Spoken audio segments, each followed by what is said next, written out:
What's happening, people? Gonna talk some boxing. A lot of stuff to say. So I was listening first of all to people talking about, how Errol Spence will stop Sean Porter. And I go back to my original thought, even after seeing everything that people have been talking about with Spence. And I'm gonna say this again. He's not stopping Sean Porter. He's not stopping Sean Porter. Okay. Um Now I've looked at what people were saying. I listened to Teddy Atlas. I listened to a number of different people talk about how Sean Porter is, you know, body shots will hurt Sean Porter. I'm gonna say this categorically.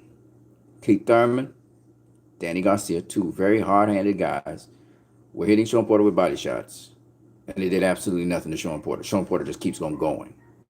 I was listening to Derek James also, and the way how Derek James was talking, you could see that he realizes Sean Porter is a very determined individual. He realizes that Sean Porter ain't gonna be stopped by no fucking body shot. And Sean Porter has enough defense that he doesn't get hit that much with body shots because he's small, he's compact, the way how he fights. So it's kind of difficult to hit him with body shots anyway. But he's a small guy, so it's hard to hit him with body shots, period. But in addition to that, I was listening to a lot of people talk about, Sean Porter, and I do believe Errol Spence will beat him, but he's not gonna beat him by no fucking KO. That shit ain't happening. All right. So I looked at some of Sean Porter's previous fights, a number of them, including the one with Ugas. Honestly, man, Ugas is a heavy-handed guy and all of that, but Sean Porter, when he was in and out, on Ugas, but I didn't see Sean Porter affected by any body punching. And so at the end of the day, it was a different strategy, but at the end of the day, Sean Porter ain't gonna be stopped by no fucking body punch. He's not Sergey Kovalev. All right. Another thing that I want to say, a lot of people assume that Sean Porter can only beat Errol Spence by closing the distance on him and fighting him on the inside. I truly believe that is not correct. All right. I do believe if you go and watch Sean Porter versus Julio Diaz, they had two fights. One was a draw. The next one, Sean Porter won. If you go and watch that fight, you'll see that Sean Porter boxed Julio Diaz on the outside. And in fact, as we already know, and also Derek James realized, Sean Porter has a really good fucking jab. Okay? He can jab very well, and he jabs in a multitude of different ways, but one of his most effective jabs, which is very unpredictable, is a shotgun jab. He just comes in with a shotgun jab. Now, Sean Porter does a lot of things that most boxers just don't do. One of the things he does coming in, he may come in off the jab, but he also may throw in hooks off the jab. So Sean Porter's a guy who can hook off the jab, or he can just not jab and just throw hooks, right? And I've seen him throw 3 consecutive leaping left hooks against Adrian Broner. Broner thought it was just 2 hooks, and then he came with a third one and hit Broner. So even when you're snapping back, if you're snacking back on Sean Porter, he has a way of doing certain punches and just weird combinations he never seen before. Okay. Now they say Sean Porter is a bit scrappy on the inside, and a lot of people were saying, I was listening to Derek James. Derek James was saying that, it was surprising how Keith Thurman was missing a lot of his shots against Sean Porter. I'm going to tell Derek James why. Sean Porter gets even inside of your inside game. So even if you throw in inside punches, like, Errol Spence, you still got to have room to throw those punches with leverage. Sean Porter gets up and into your face so much, and into and under your shoulder and under your head so much, he smothers your punches. You ain't even got room to throw your fucking shots that you want to throw. And remember, he's so small because of his small size, or not small size, but his smallness, how small he is. He can easily get up and under you. Even when you think you up and under him, he's up and under you.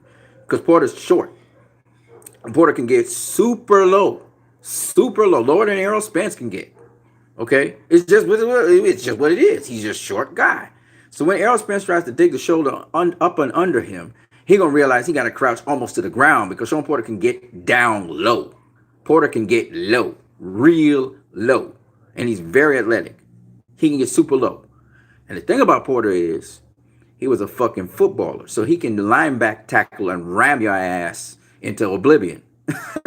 You know, and I'm gonna say this again. I'm gonna say this again for all those people out there.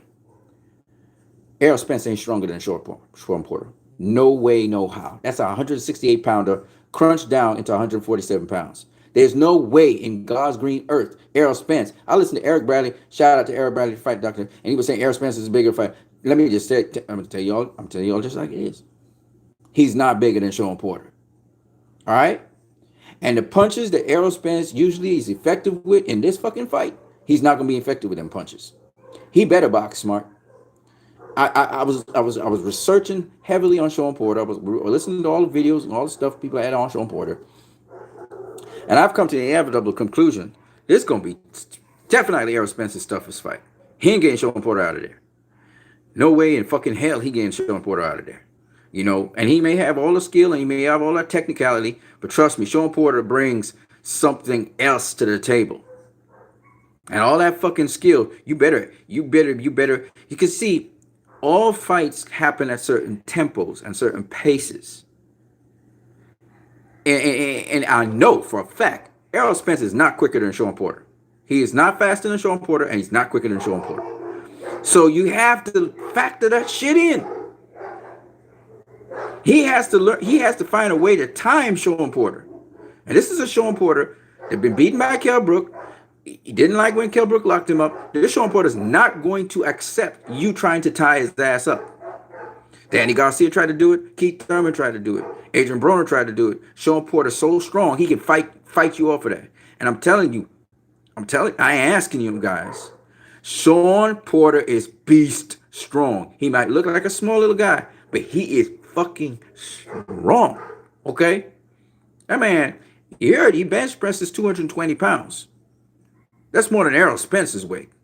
That motherfucker pick up Errol Spence and throw him. You understand what I'm saying? Y'all need to understand what I'm saying. There's a difference between powerful and strong. And Errol don't even have a clue as to what he gonna be facing there. Because Sean Porter is a beast strong. It had none to do. I seen this guy take shots to the head, shots to the body, and keep moving. This guy's not gonna stop because you hit him to the body. Keith Thurman rocked him. You remember that fight when Keith Thurman rocked him and he was stunned for a minute? And that motherfucker came back on stronger on Keith. Okay? He came stronger. I'm telling you guys, this guy is not a joke. Sean Porter is not a joke. I think, technically speaking, to some degree, Errol Spence is a much better boxer all around than Sean Porter. I think so. But I'm going to tell you this. Kenny Porter and Sean Porter already come up with a game plan to upset, disrupt, to offset, and to perplex Errol Spence. They're going to have a game plan for that. Right? They're not just going into this fight just going to bully Errol Spence. And Errol Spence is underestimating the boxing skill of Sean Porter. And everybody's saying, oh, if Sean Porter starts to box Errol Spence, he'll lose. Oh, who says that? How do you know that? How do you know that? Because Errol Spence outboxed Mikey Garcia? You think Sean Porter's Mikey Garcia? He's not Mikey Garcia. Yeah, hell of a lot faster than Mikey Garcia. Why can't he not outbox Errol Spence? Think about what I'm saying. Sean Porter's an in and out fighter. He got a fucking good jab. Think about what I'm saying. He got quickness on his side. You tell me he can't pop Errol Spence with that jab? Really? Okay, forget the jab. He can't pop Errol Spence with the right hand? We'll see. But I truly think Sean Porter is being underestimated in his boxing skills. And I'm going to say this. If Errol Spence is not on his A game, I hear him talking about all these other fights. He's talking about Canelo. They distracting Errol Spence. They got him and Derek James talking about Canelo fights and about Manny Pacquiao. Fuck them. Stay focused. You don't have the experience like this dude. And if you underestimate Sean Porter, you're going to pay for that. I even hear Derek James talking about, with Manny Pacquiao and stuff. Listen, man, forget Manny Pacquiao. Your focus is Sean Porter. Stay focused on him. A lot of people were dismissive about Sean Porter in that fight. I still think Errol Spence can win this fight. But we've seen this is the year of upsets. This is the year of upsets. All right? This is the year of upsets. And the worst thing in the world you could possibly do is underestimate Sean Porter. He's not just rough and rugged. There is a method to the madness. And just because he lost to Kell Brook, don't mean you are guaranteed to beat him. And just because he lost to Keith Thurman by a split decision, he beat Danny Garcia. All right, the only two people that beat Sean Porter, Keith Thurman and Kell Brook. Two people that beat Sean Porter. All right, Keith Thurman went and he underestimated Manny Pacquiao, and we saw what happened to Keith Thurman. He underestimated Manny Pacquiao. Right? This year, your boy, Jermell Charlo, lost to Tony Harrison. He was the WBC champion. This year, Jarrett Hurd lost to J. Rock Williams. This year, there's many upsets that happened this year. This was the year of upsets. This year, was it this year? No, that was last year. All right, so anyway, this year, Otto Wallin gave Tyson Fury a busted eye, which is going to be fixed, have to be fixed with stitches. We don't even know if he can face Deontay Wilder next year. Right? Man, the contenders, the guys coming up and fighting, are fighting very well. This year, Lomachenko got all he could handle from Luke Campbell. All right? So don't even think this is going to be some kind of easy walk in the park, Errol Spence. This is not an easy walk in the park. You better be training your ass off. And like you say, don't talk too much. Mikey Garcia talked a lot. I don't think you should be talking right now, because you ain't going to stop shit. You didn't stop Mikey Garcia. You sure as hell ain't stopping Sean Porter. He bigger. He's stronger. You understand who you facing? You facing a 168-pounder, man. It's an illusion. You think he's a small little guy. He ain't no small little guy. It's an illusion. All right? You facing, that's like you going up against David Benavidez, or you going up against what's this motherfucker's name? Billy Joe Saunders, or you going up against Caleb Plant. That's what you're going up against. Then they talking about you versus Canelo. Fuck Canelo. You have a 168-pounder shrunk into 142 pounds facing you. He can take your punches. Do you understand this? Do you understand what you're facing?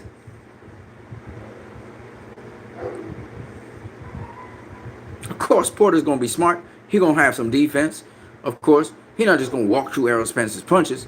But the reason why he could walk through punches that Keith Thurman hits harder than you, man. Danny Garcia hits harder than you, man. Sean Porter just be walking on them boys. He take a body shot and give a body shot. Are you serious, man? Do you know who you're facing? This is not Kell Brook. This is not Kell Brook. Kell Brook was a career welterweight. Can't even make 160 pounds. Sean Porter came down from 168 pounds, man. Man was a linebacker. He used to clashing heads and shit. He used to being rough and rugged. He used to also, he was an amateur standout as well.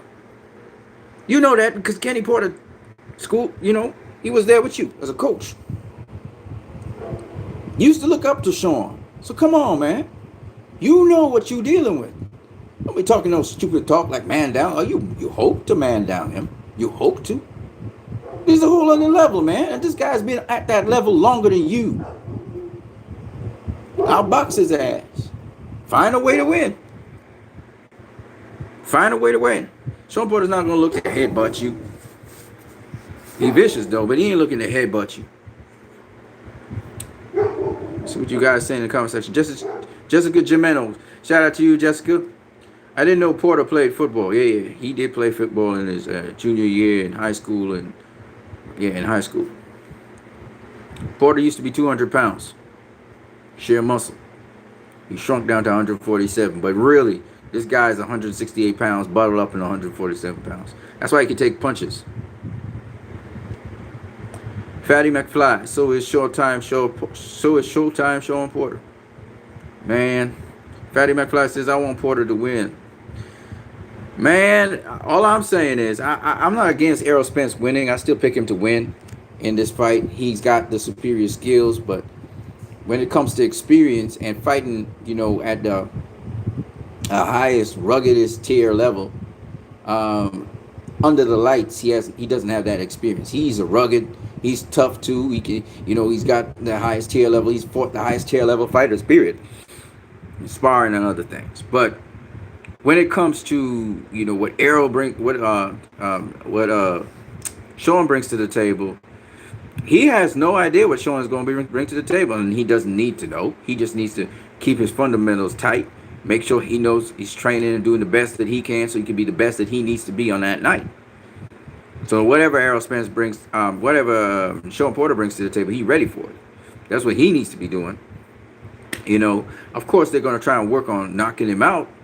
But you saw Derek James, with Jamel Charlo, he was working on a knockout for Tony Harrison. It never happened. Then Tony Harrison beat his ass. So, I mean, you can't just be trying to look for a knockout. Look what happened with Anthony Yard and Tunde Ajayi, right? They just going for the knockout. That's all they thinking about. Well, what happened? They got knocked out, right? You can't just be thinking of the knockout. You have to think about, like Errol Spence said, if the knockout come, it come. You have to think like that. You have to do what you're supposed to do in a fight like that to make sure you get the W. And Sean, he don't care about no knockout. He just thinking of the W, right? So, a lot of people like to see the knockout, and fans like to see knockout. I'm cool with that, but I'm just saying, man. Fatty McFly says no one is saying Sean Porter. Everybody's saying Errol Spence. Because, let me tell you two reasons. Sean Porter is the underdog for a number of reasons. One, he seems to always be in fights where it's close, but he doesn't get the W, right? Which was two fights where that was so. Kell Brook, which was unanimous decision win for Kell Brook.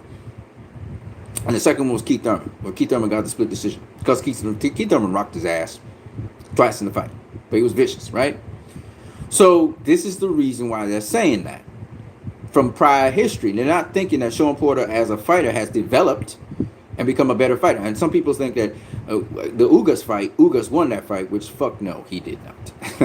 All right, but they thought he won the fight, and they thought Sean was afraid of his power, which was not the case. Sean was just trying to box smart, not get hit as much, and that's what he did. And he did a pretty good job of it, right? And the problem with it is people can't see that a boxer can have many dimensions to him. So I'm kind of I'm just hoping Errol Spence is not underestimating him, and Derek James. I don't think Derek James is underestimating him, which is a good thing because he's talking about the strong points of Sean Porter. One of them is his jab, and he got many kinds of jabs, but the most important one and the most dangerous one is the unpredictable shotgun jab that he comes out with. All of a sudden, he just pops it. Intangible Boxing says Sean Porter just going to swing wild and run into something. I wish that was true, brother. I wish that was true. But there's a lot of methods to the madness that Kenny Porter and Sean Porter do. So if you really think so, you're in for a big surprise, buddy. Go study Sean Porter's fights, man. Sean Porter went life and death with Ugas. Edwards going upon. No, that's not true. That's not true at all. He didn't go life and death with Ugas. Come on, man. Use your brain, man. In and out. You ever heard of in and out? Intangible Boxer said Errol will win 116-112 or 117-111. Probably.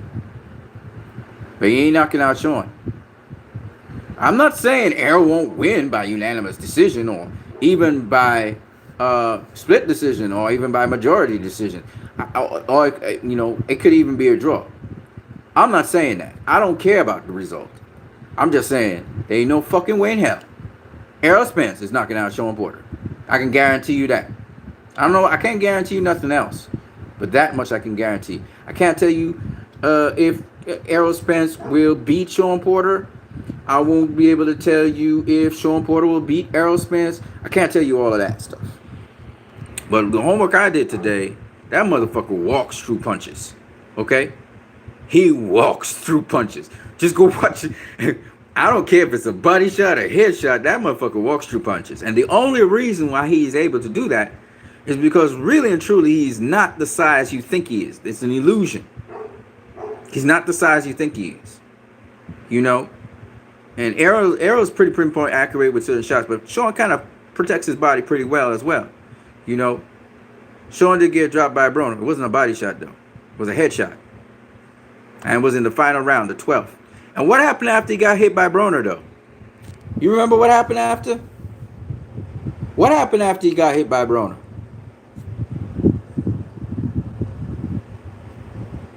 He got dropped by Broner, that's true. But what happened after that? What happened after Sean was hurt by Keith Thurman? And Keith Thurman hits a hell of a lot harder than Broner. Do you remember that? He came on hard on Broner. Broner was clinging at the end of the round. Sean Porter was beating his ass up. He got more vicious. He made one mistake, and that's why Broner hit him. He wasn't supposed to stay directly in front of Broner, and he stayed directly in front of Broner for a second or two, and he got caught. Father had him circling a certain way. He knew he messed up. I'll tell you, the man is strategic. They're strategic and they're tactical in what they do. It's not just Sean Porter just be doing any old thing. You know, they always have a game plan. There's a reason Sean Porter is a force to reckon with in the welterweight division. And he's always a tough fight for every single fighter. Because Sean Porter doesn't just brawl. He doesn't just swarm you. There's a method to the madness.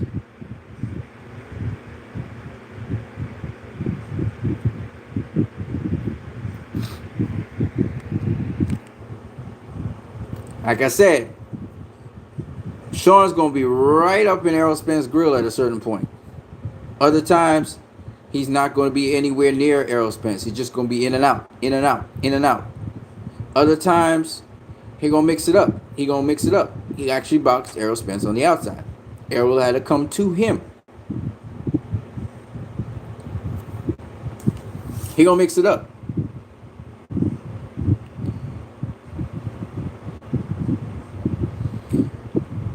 Sean does a number of different things. He's what I call a counter. He's a counter swarmer. I don't know how else to say it. So he goads you into throwing punches, and then he will counter you, but he will do it in a swarming fashion. He'll swarm you, and then before you say boo, he changes back up, and he's again boxing on the back foot. I'm wanting you to come to him. So Sean Porter does a lot of different things. You know, he can be a swarmer. And there's a little difference between swarming and infighting, okay? So Errol is more of an aggressive mid-range to infighter. But he can also box on the outside. He's a good outboxer as well. But he's textbook. Sean Porter and Kenny Porter do some things that are not textbook. And some of the things they do is taken from the old time greats. But you don't see it much very often anymore. All right? So you'll find that Sean might skip in on you instead of just shuffling in on you. Or he may, like Deontay Wilder do, he might actually do that two-step leap into you. All right? Covers ground very fast, too. It's like Pacquiao in that respect. covers ground very quickly. But the problem with Sean Porter is, unlike Manny Pacquiao, who's a mid-range fighter, that's all Pacquiao do, Sean can actually outbox and infight very, very awkwardly. Okay, he's very awkward. That's why even the guy who's trying to counterpunch him, who might be textbook, may find it difficult to land on him because he's so awkward and quick at the same time. He's very quick and he's very awkward. His timing is different. You got to get a beat on the timing. So to throw the body shots, to get the leverage to throw the body shots, is going to be a little harder. Errol Spence will try to control that some, but then he's going to learn that this guy is just as strong as he is. And so it's going to be harder for him to control Errol, even though he's going to have the footwork and everything. Errol is going to find it harder to control Sean. And Sean's strong. He's very, very strong. And there's certain things he does very, very, very well on the inside that he doesn't get credit for. Some of his body punching is very, very well done. And people say, Sean just stands squared up in front of you. No, he doesn't. No, he doesn't. He approaches you off an angle. That's how he gets the advantage. Protects his body reasonably well on the inside as well. People are underestimating Sean Porter. That's all I'm saying.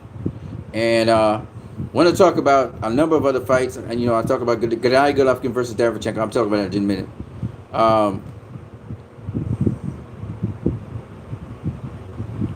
Sean did get dropped. If Spence stops Porter, where is he in the pound for pound list? He ain't stopping Porter. That's what I'm telling you. That ain't fucking happening. It ain't happening in hell. It's not happening. He ain't fucking stopping Porter. He couldn't stop Mikey Garcia. He gonna stop Porter? I'll get the fuck out of here. Porter hell a lot stronger than Mikey Garcia.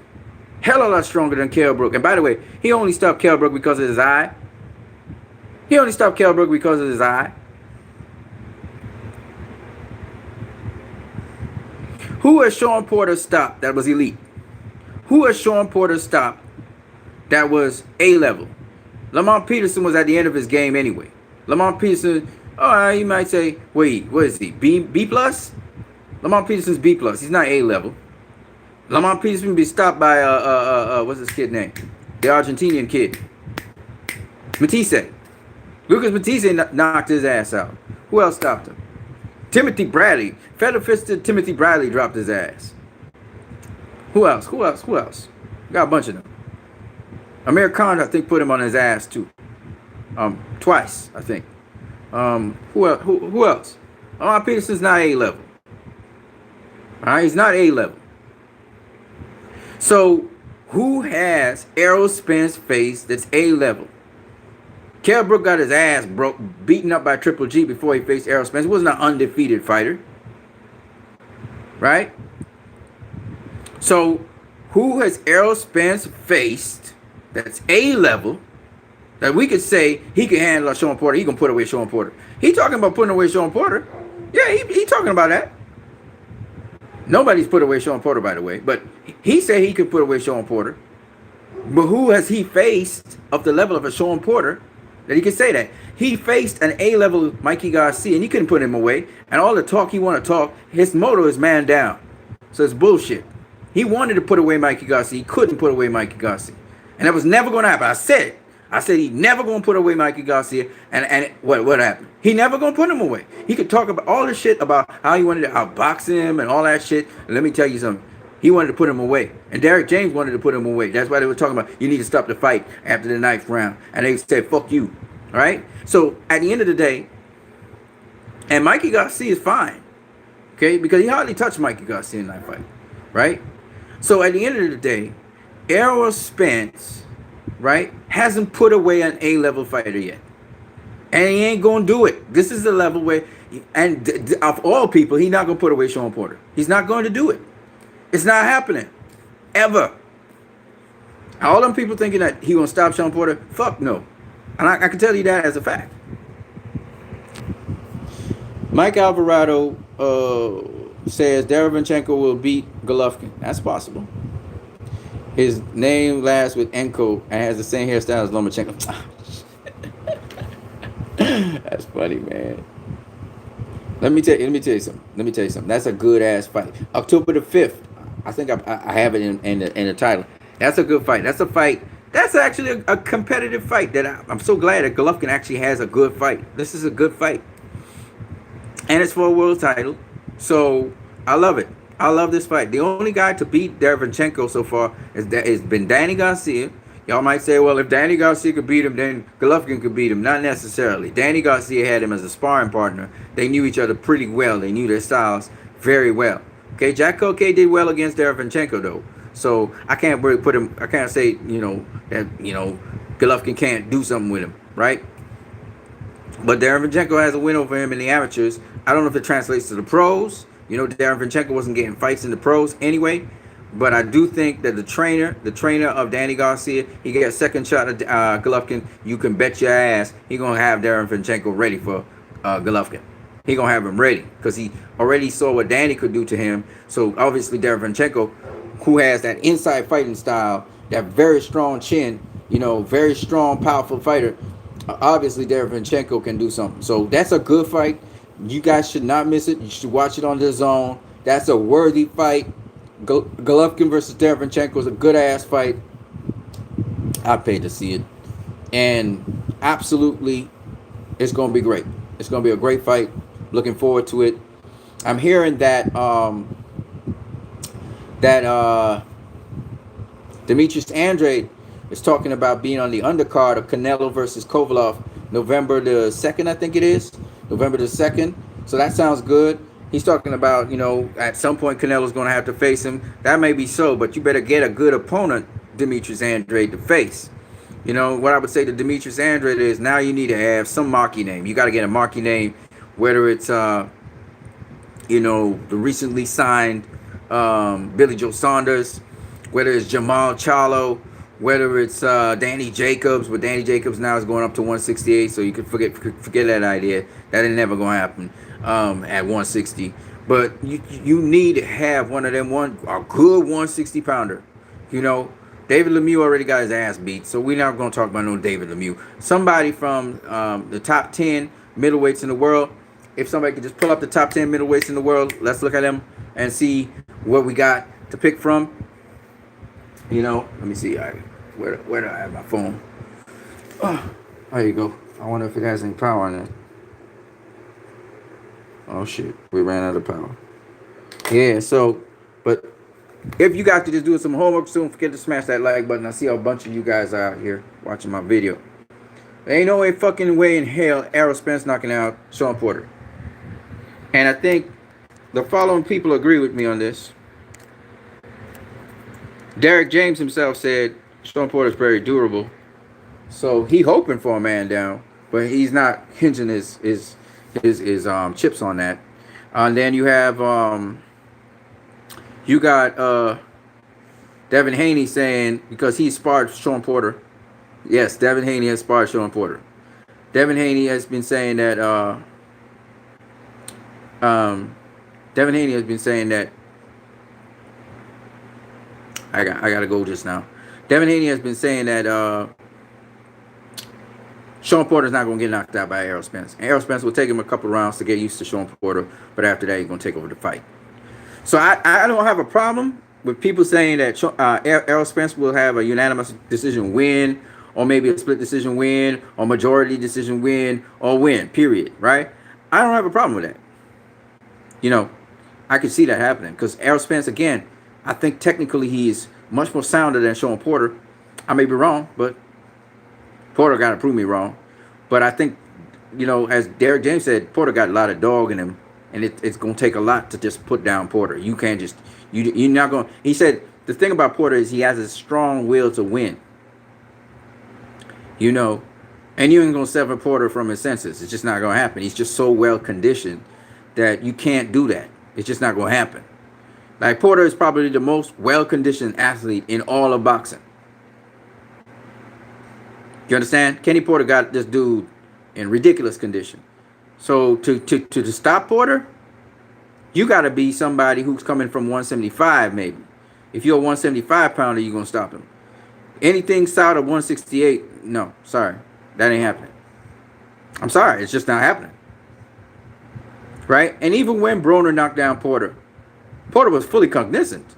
Porter was like, "Woo!" Porter looked at Broner like, "Ooh, wow!" I was amazed. Got back up, dusted it off, and came back like a bull on him. And Broner was grabbing for the fences, right? So to say that you can just knock out Porter, I laugh at that. That's funny. I laugh. Errol Spence saying my goal is to knock out Sean Porter. I just be laughing at that because I'm like, Ninja, please.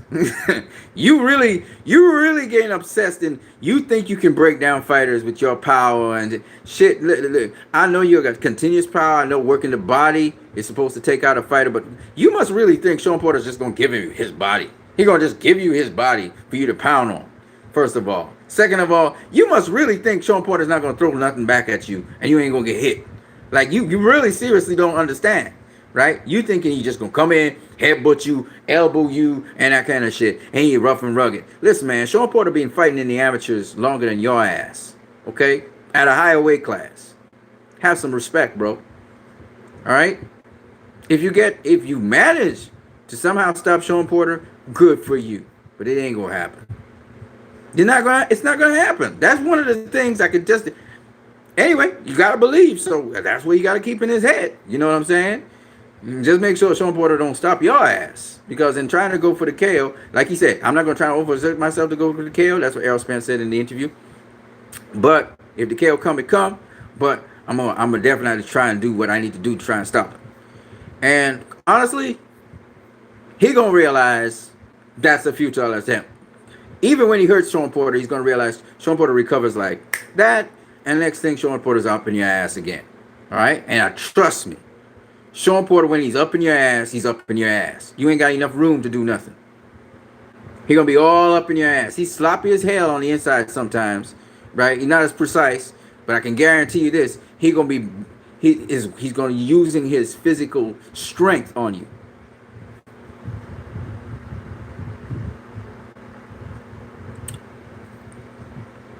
Golovkin needs to change his hairstyle to beat Derevyanchenko. Errol Spence versus Sean Porter. Who gets to get smoked by Mike Alvarado? Mike Alvarado TV. Whoever wins the Errol Spence versus Porter will last a little longer before being killed by Mike Alvarado. The loser of Spence Porter should be happy. They won't have to be blitzed by the king, Mike Alvarado. Spence and Porter are safe because Mike Alvarado would be too dangerous for those guys. David Lemieux never rarely lost to Golovkin. His hair was in the way, and he had modeling before that fight with Golovkin. And GGG will get a point taken away once he returns to his corner. He would quit and cite a hand injury. Has either Spence or Porter ever trained with Mike Alvarado? But hypothetically, if Errol stops Sean, where would you rate him among the best? It ain't happening. So we're not even going to talk hypotheticals. It's not happening. Jessica Jimeno. Yeah, Spence is even talking about fighting Pac-Man next as if beating Porter is done deal, even though he couldn't KO Garcia. That's what I'm trying to say. He's doing it. I don't like that. You can't be talking past your opponent, man. You talking crazy, and Errol Spence talking crazy now. He talking crazy. This ain't Mikey Garcia. This ain't a small guy coming up in weight. This is a big guy that came down to become small. He talking crazy, man. And Sean Porter just be watching him, like staring at him, like, man, if I could just fight this guy now. Dude, who have you known from Cincinnati, Ohio, who has never been a tough fight? Them Cincinnati, Ohio people, man. I mean, Adrian Broner really fucked it up, but I mean, other than that, we got Aaron Pryor from Cincinnati, Ohio. I mean, come on now. Errol Spence wouldn't be talking that shit with Aaron Pryor. Aaron Pryor used to walk through punches. They put him down. He just come back with more tenacity. That's where Sean Porter come from, folks. He come from that stuck. He come from that motherfucking stuck, man. Robert Easter ain't nothing. Nah, don't say that about Robert Easter, man. He did fight to a draw with this dude just recently, though. I think he even got dropped, and he dropped the other guy or something like that. Robert Easter's a good fighter, though. Denver, Colorado got the real TV. You know what I'm saying? You think of Aaron Pryor, man. Sean Porter's like a pit bull, like Aaron Pryor, right? Same kind of counter punching stuff. Very athletic. Aaron Pryor was a little, I would think, a better boxer, but So I'm just saying though that's the guy you're gonna be facing. Trust me, man. Sean Porter bring heat. He bring heat, and he does everything just a little bit different. And he'd be half a step ahead of Errol Spence in terms of speed and quickness on his feet. He moved really fast on his feet, and that's because he got a lower center of gravity. Errol don't got that center of gravity, and what they banking on is fighting Sean Porter like how Floyd fought Manny Pacquiao. You don't do it like that. Pacquiao is a mid-range fighter. Sean Porter is not a mid-range fighter. Sean Porter can fight on the outside. He can fight on the inside, deep on the inside.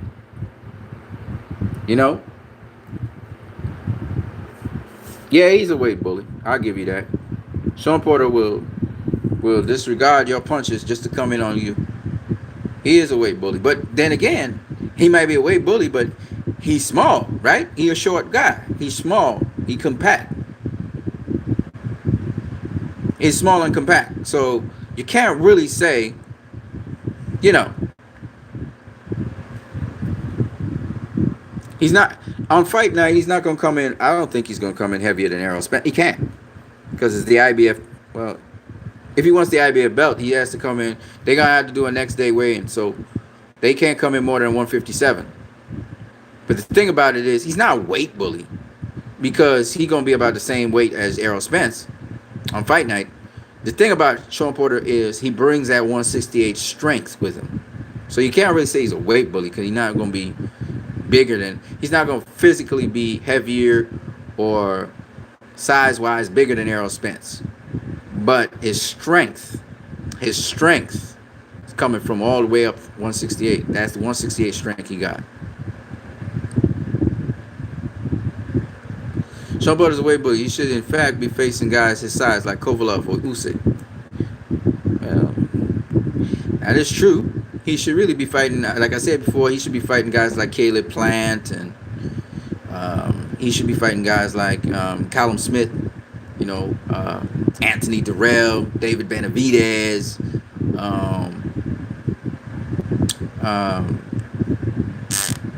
what's that kid, the WBO champion? Billy Joe Saunders. Those are the guys he should be actually. Chris Eubank Jr. Those are the guys he should really be facing. Be honest with you. Yeah, Sean Porter should be facing Usyk. That's right, at heavyweight. I know it sounds funny as fuck, but that's where he should really be fighting. Them are the guys that that's what he came up with. It's those guys he came up with. Demetrius Andrade, all them guys he's supposed to be facing. Andre Ward, but he's retired now. But Andre Ward, all them kind of guys.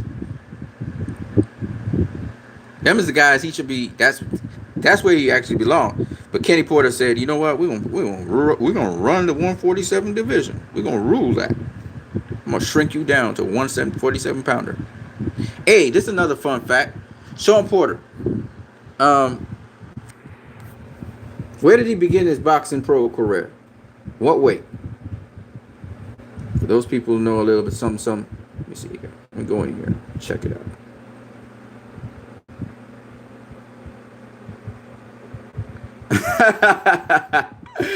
Oh, Chavez Jr. versus Sean Porter. Yeah, that's his weight class though. That's his real weight class. 168. Sean Porter versus Angulo. Sean Porter versus Peter Quillen. Danny Jacobs. Danny Jacobs is 168 right now. Hold on a second.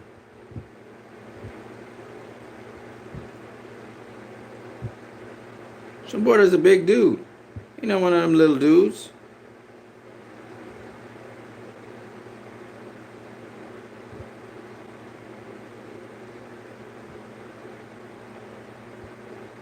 Showtime, Sean Porter.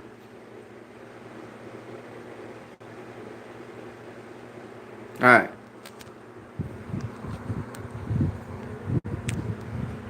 This motherfucker began his career. Damn it, they're not showing weights. Hold on a second. Let me log in.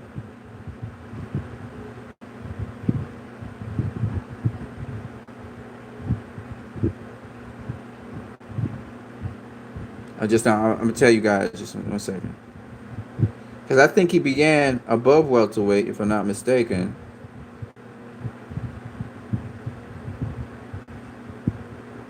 Hope I got this right. No. Hold on 1 second.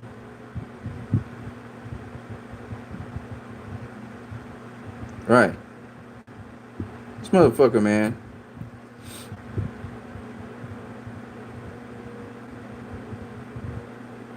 All right. So his very first fight, Sean Porter's very first fight in the pros, was at light heavyweight. His first fight in the pros, he was against a guy called Norman Johnson. He had 3 fights, lost 2, won 1. Sean Porter knocked his ass out in the first round. Sean Porter came in on the scale at 165 and a half, and Norman Johnson came in at 170 and a half. You understand what I'm saying? Sean Porter fought that guy, knocked his ass out. It's in 2008.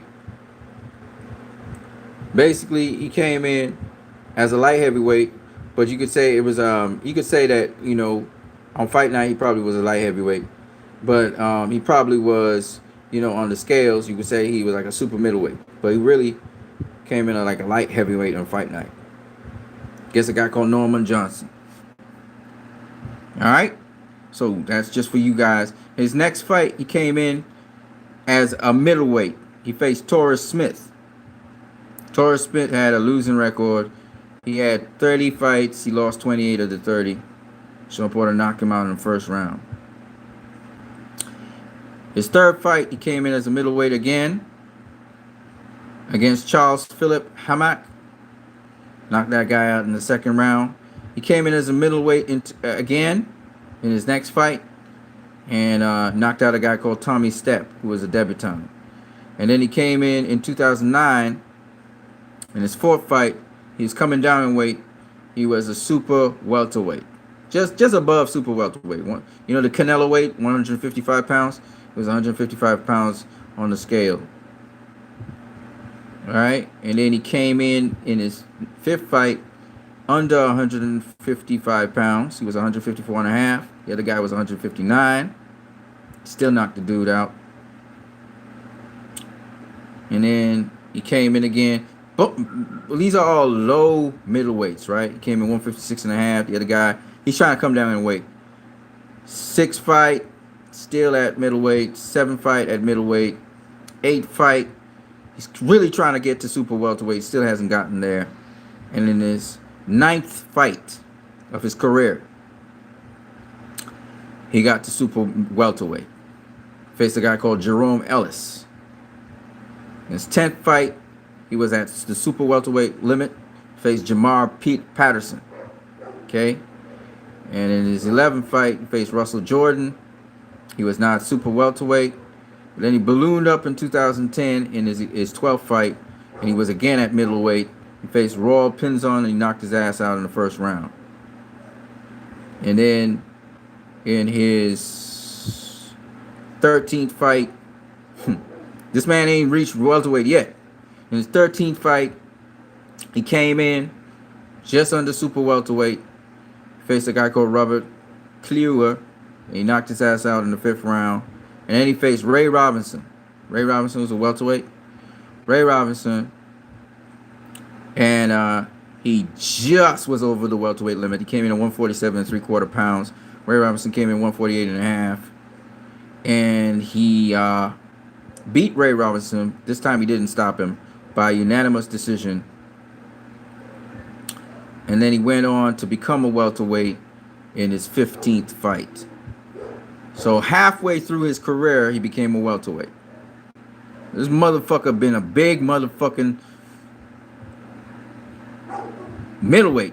He been mostly at middleweight, as you can see in them 15 fights. Came down from light heavy to super middle to middle. Finally to super welter, finally to welter. Didn't stay at welter long either.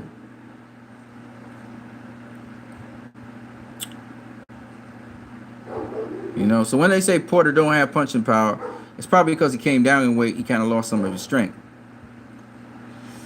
Ballooned back up in his 17th fight, and he was fighting at super welter, knocked out the guy. He was getting unanimous decisions when he went down to welter. So when he came down to welter, Alfonso Gomez got a unanimous decision against him. Faced Julio Diaz, got a draw against Julio Diaz the first time. Philo Greco, he got a unanimous decision against him, but he came in 150, so it wasn't even at welterweight. Rematched Julio Diaz at welterweight and beat him by unanimous decision. Then he beat Devin Alexander to get the IBF title at welterweight. So he only had like 5 welterweight fights when he fought for a world title against Devin Alexander. Then he destroyed Paulie Malignaggi. He's trying to build back his strength. Then he lost to Cale Brook by majority decision. Knocked out Eric Bonet. Beat Adrian Broner. Lost to Keith Thurman. Destroyed Andre Berto. Beat Adrian Granados. And Adrian Granados is another good body puncher. Beat Danny Garcia. And then he beat Eudenis Ugas. So basically, he's on to his what? 1, 2, 3, 4, 5, 6, 7, 8, 9, 10, 11, 12, 13. He's only had 14, 15. He's had 15 welterweight fights. Errol Spence will be his 16th welterweight fight. Out of 33 fights. This is going to be his 34th fight. So he's had 18 fights above welterweight.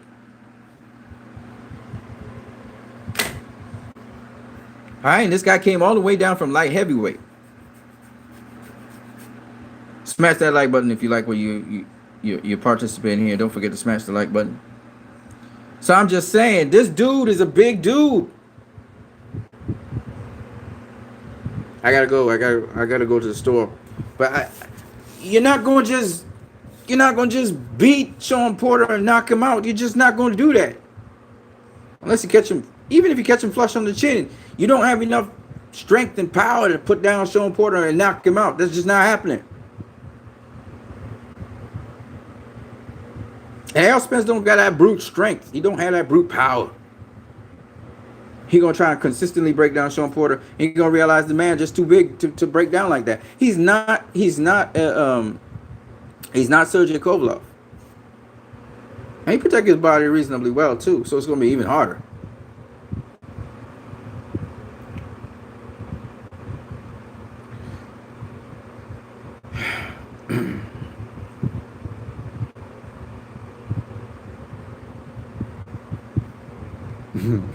Y'all do be talking a lot of shit. Inside info by me. Chavez Jr. was supposed to complete in this year's World Boxing Super Series Cruiserweight Tournament, but guys like Bredis and Golovkin said they were too scared and would pull out. Chavez Jr. was too good for the World Boxing Super Series. Sean Porter competed in middleweight because Mike Alvarez is still fighting at 140, 147 pounds. Once Porter got to Showtime and PBC went to 147 because he realized to protect him from Mike. Y'all like too much shit.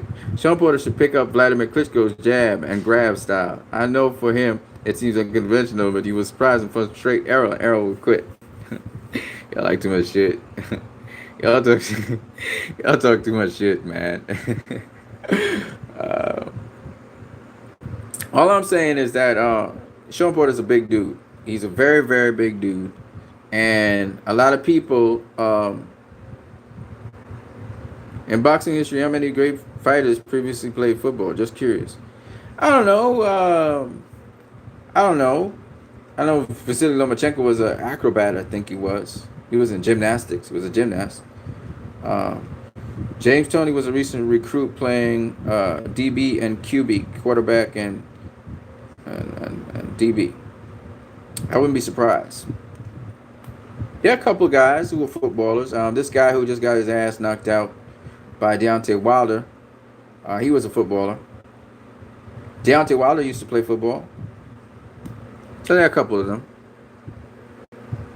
I don't know what position. But there are a couple of them that played football. You know, some guys are just all around athletes. I think Timothy Bradley played football. I don't know. James Toney versus Deontay Wilder of 2020. Now you want to kill James Toney, man. The man's old. That would be a fight where James Toney would get his ass beat. He got beat by Lesser. He way past his prime. Jessica Jimeno is laughing at that thought. Deontay Wilder might just actually, which is interesting, if what's this kid's name? If the guy's going to be facing Anthony Joshua, the Mexican dude. If the Mexican dude beats Anthony Joshua, he may be facing Deontay Wilder next, instead of Wilder facing Tyson Fury. I forgot his name. I don't know why I'm forgetting his name, but I forgot his name. For the life of me, I can't remember. I remember Joseph Parker, who he faced. I just can't remember his name. James Toney's shoulder roll defense, even at his age, with no training, would be too much for Deontay. Y'all talking so much stupidness right now. It's really funny, man. I don't know what's up with y'all. The funny genes coming through your bones or something. XXX Raw 2013 XX. Man, I'm 55 minutes late. Not necessarily. We're just talking. I haven't gotten to the next topic yet. Just Triple G versus Derevyanchenko. But I just wanted to point out these facts to you guys that why I say almost indefinitely why I say indefinitely that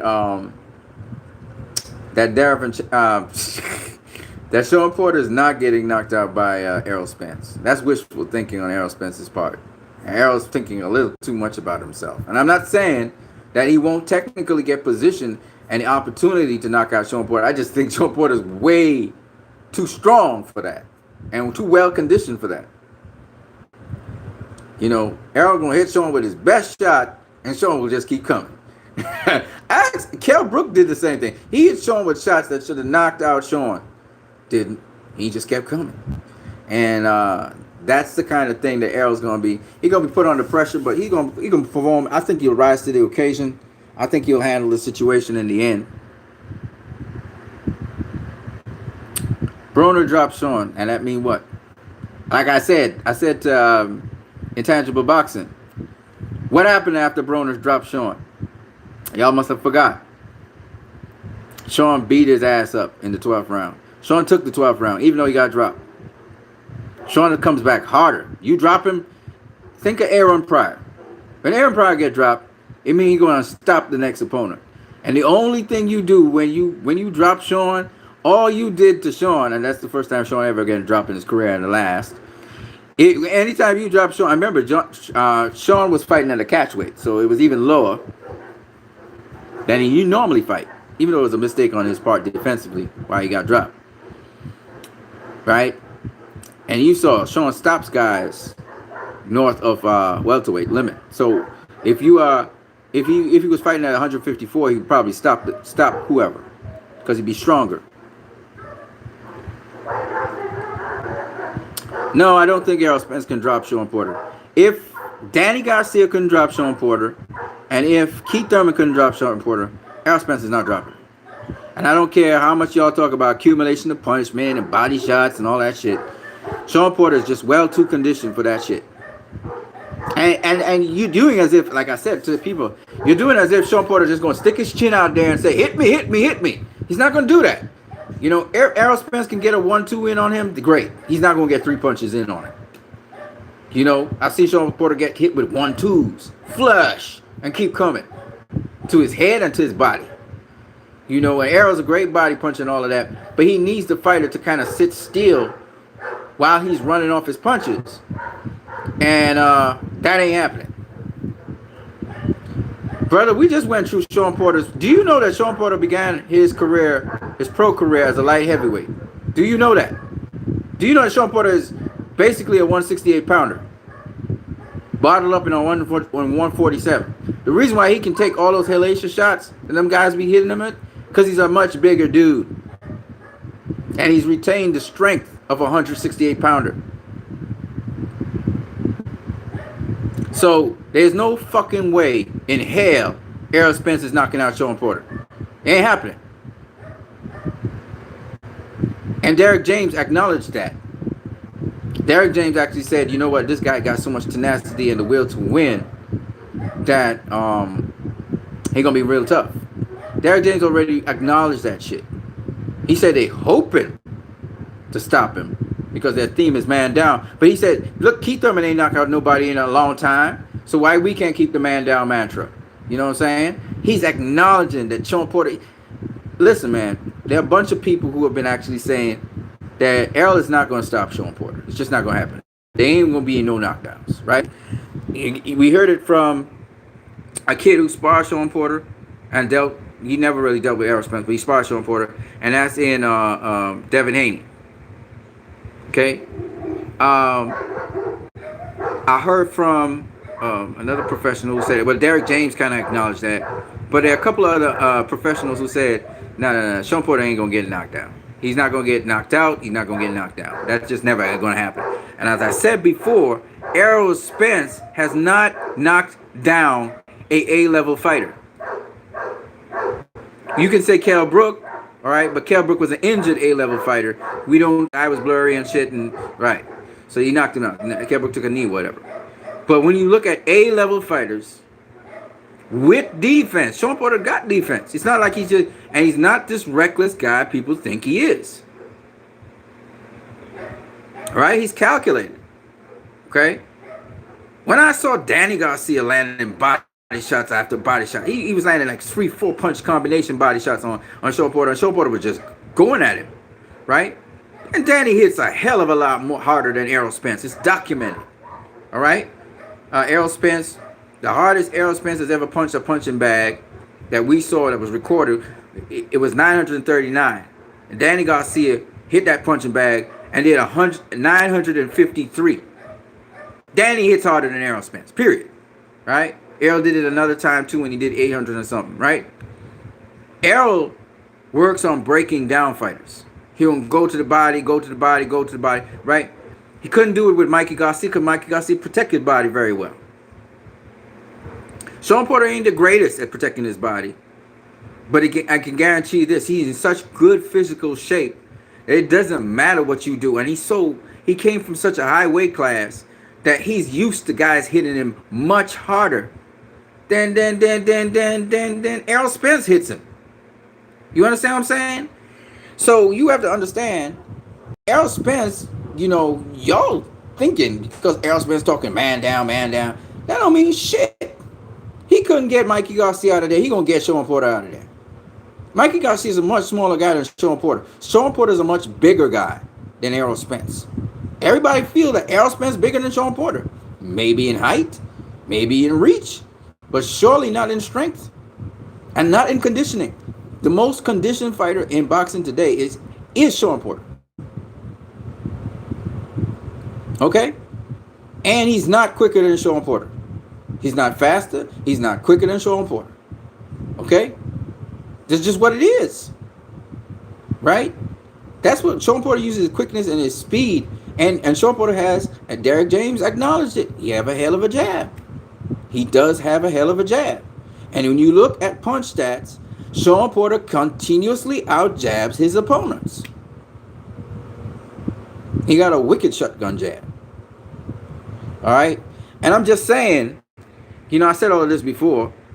A lot of people are underestimating Sean Porter's boxing IQ and Kenny Porter's boxing IQ. Okay? Kenny Porter actually trained or was one of the coaches that trained Errol Spence. Derek James has never trained Sean Porter. Kenny Porter has the benefit of having trained both fighters, been there for both fighters. Kenny Porter has a very good idea what Errol Spence brings to the table. In his core, that is. Of course, Derek James would have done some things with Errol Spence and stuff like that. The other thing that I got to say is, it's the same Derek James that trained Jermell Charlo, who lost to Tony Harrison. You can't just be talking man down. And Jermell Charlo, in my opinion, was a better boxer before Derek James. He got more knockouts with Jermell Charlo, but when it comes to boxing, his boxing has diminished. I'm just saying. I'm putting it out there.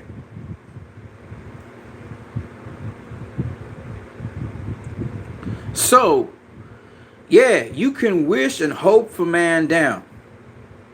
Right? I agree. Errol Spence, technically speaking, is a better technician in boxing than Sean Porter. But you are ignoring all those fights Sean Porter has at the top tier level against top tier fighters that Errol Spence just don't have. Right? What happens when you can't man down a dude and you hit the guy with your best combination of punches, you keep on drumming the body, you keep on doing all the right things, and the dude ain't going nowhere. He's still coming at you. What you gonna do? That's Sean Porter. And he's better now because he learned Kell Brook experience to deny a guy from holding him and stopping the action.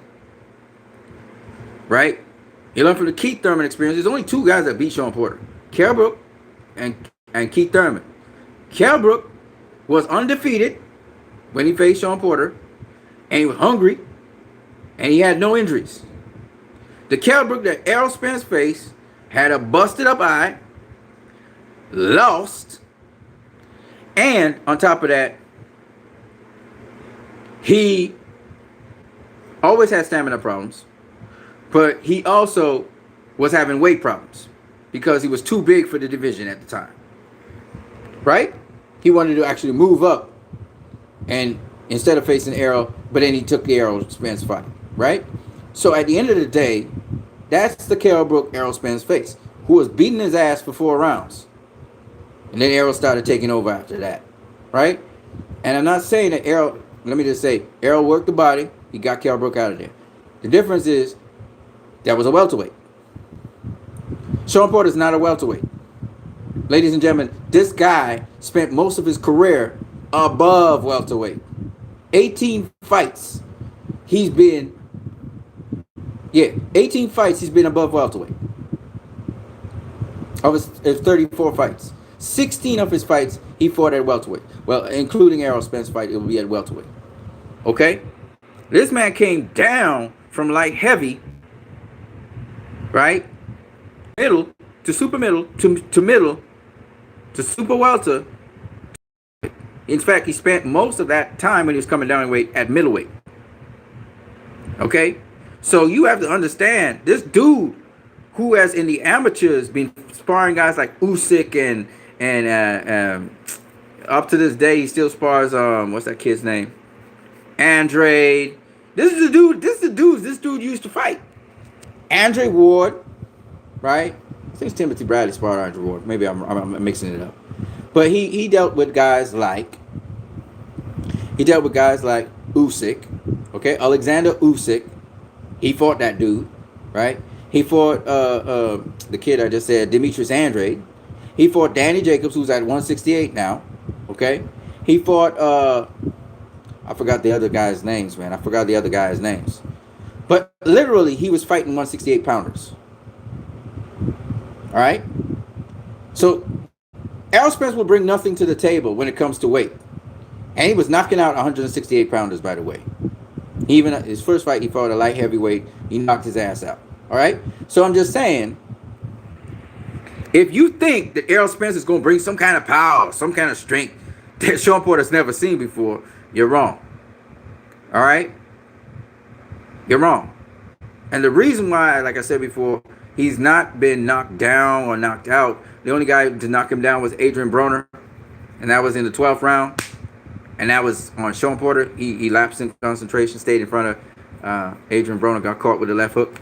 But it's like a flash knockdown in the case of Sean Porter. It was a hard shot. Sean Porter look at him like, "Ooh, you could hit, boy," you know.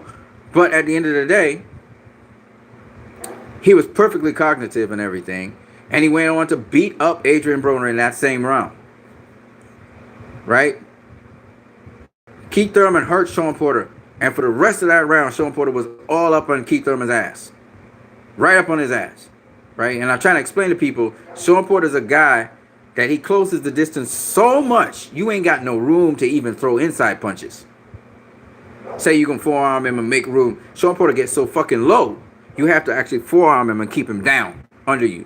What Errol Spence will have to do, and it's gonna be hard because Sean is so beast strong, is Errol Spence, when Sean Porter gets super low as he's coming up because he doesn't want to get head booked, he might have to forearm him down. And then he might have to pivot out the way to try and make space so he could throw an uppercut or a punch. But Sean Porter's so fucking strong that he gonna find it hard to forearm him down, even. Sean Porter's strong. That's what I'm trying to explain. It's like you take a bottle. It's like, you know, pressure breaks pipes. It's like you take all this air inside of our entire room and compress it down into a small little fucking bottle like this. You take all the fucking air in the room and you know the pressure's ridiculous. That's what you got. That's Sean Porter. That's what you got. And Kenny Porter knows this. And they specifically selected 147 because it was a hot division. And they say, okay, we're going to reign in this division because there ain't nobody as strong as us. So that's what's up. Now, Sean Porter, he's trying to box more smart. So against Ugas and stuff, he boxed smart, and then he didn't really make weight. He had difficulty making weight for that fight, so that took some energy from him. But he fought smart against Ugas. You know, he didn't fight in the trenches. He just went in and out, in and out, in and out, in and out. And if you know anything about Sean, you just watch some of his fights with, like I said, against Diaz and these guys. He good at fighting in and out. He can do an in and out on you. He could come in, you know, come in off the jab, pop you with a jab, snap your head back, and disappear. He can do that. He can go in and out. So when the people say, "Oh, he can't outbox Errol Spence," well, I wouldn't say that. I mean, if Errol wants to come in off the jab and go get Sean Porter, he gonna be in for a rude awakening as well. Because Sean Porter, he can counterpunch you as well. When you go get him, he can. Well, you guys will see. When Errol goes to get Sean gonna give him a surprise. Sean is not like other boxers. He's not like other boxers. He can turn the tables on you real fast. So if Errol thinks he's just gonna come in there and bully him and man him down, he in for a surprise, big one. And I'm telling you, Sean Porter's foot speed is much faster than Errol's. So when Errol comes in, you'll see what I'm talking about. Them tables turn real fast. Real fast. It'll be in Sean Porter's favor. Like that. And that's what people are not thinking about. They're not really thinking about what Sean actually can do. What he actually can do. They're thinking about what Errol can do. And there's a lot of things Sean do that is old school. Kenny did his homework. They're not perfect. He's sloppy with it sometimes. But because of his athleticism, he pulled it off. And Errol and they are not thinking about those particular things that Sean brings to the table.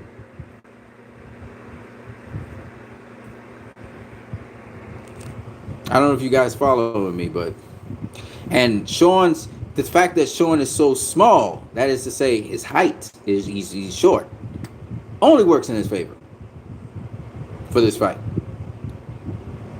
You understand what I'm saying? Sean will flip the script on you so fast. So fast. He just go from boxing on the back foot to just suddenly, out of the clear blue sky, he's up on you. And you have no punching room to do shit.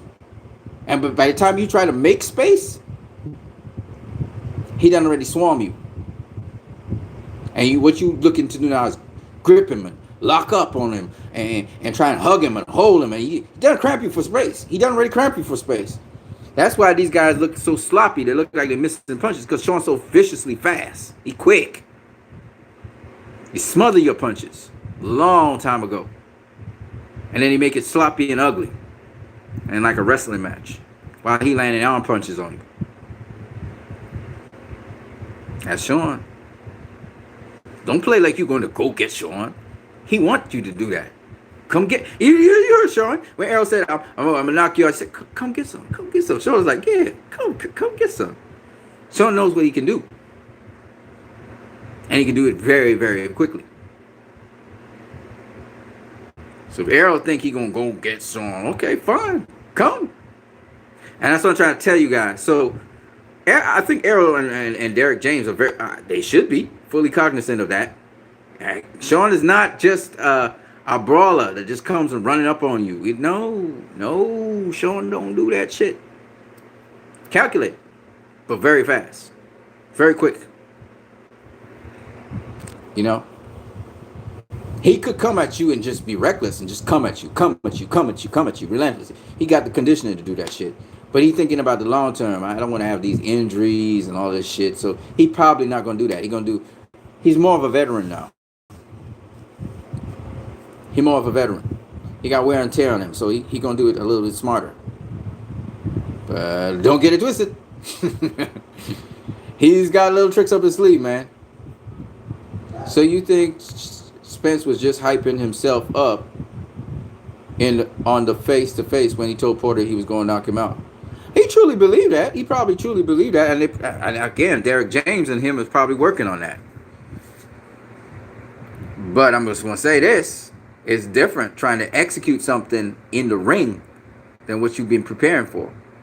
And I don't think Errol Spence has found anybody on the level or quite like a boxer like Sean Porter. Sean Porter's unique to himself. He's a unique boxer. You know? He did some very unique old school stuff. So I wish people the best. Porter's going to take a hell of a lot of damage, though. We'll see. I don't know. I can't say he going to take damage because, like I said before, he's a lot bigger than Errol Spence in terms of where he came from. So what you are thinking is going to be damaging shots to him may be just the par for the course. Because y'all still thinking about the Kell fight. That Sean Porter is long since disappeared. This is not the Kell fight.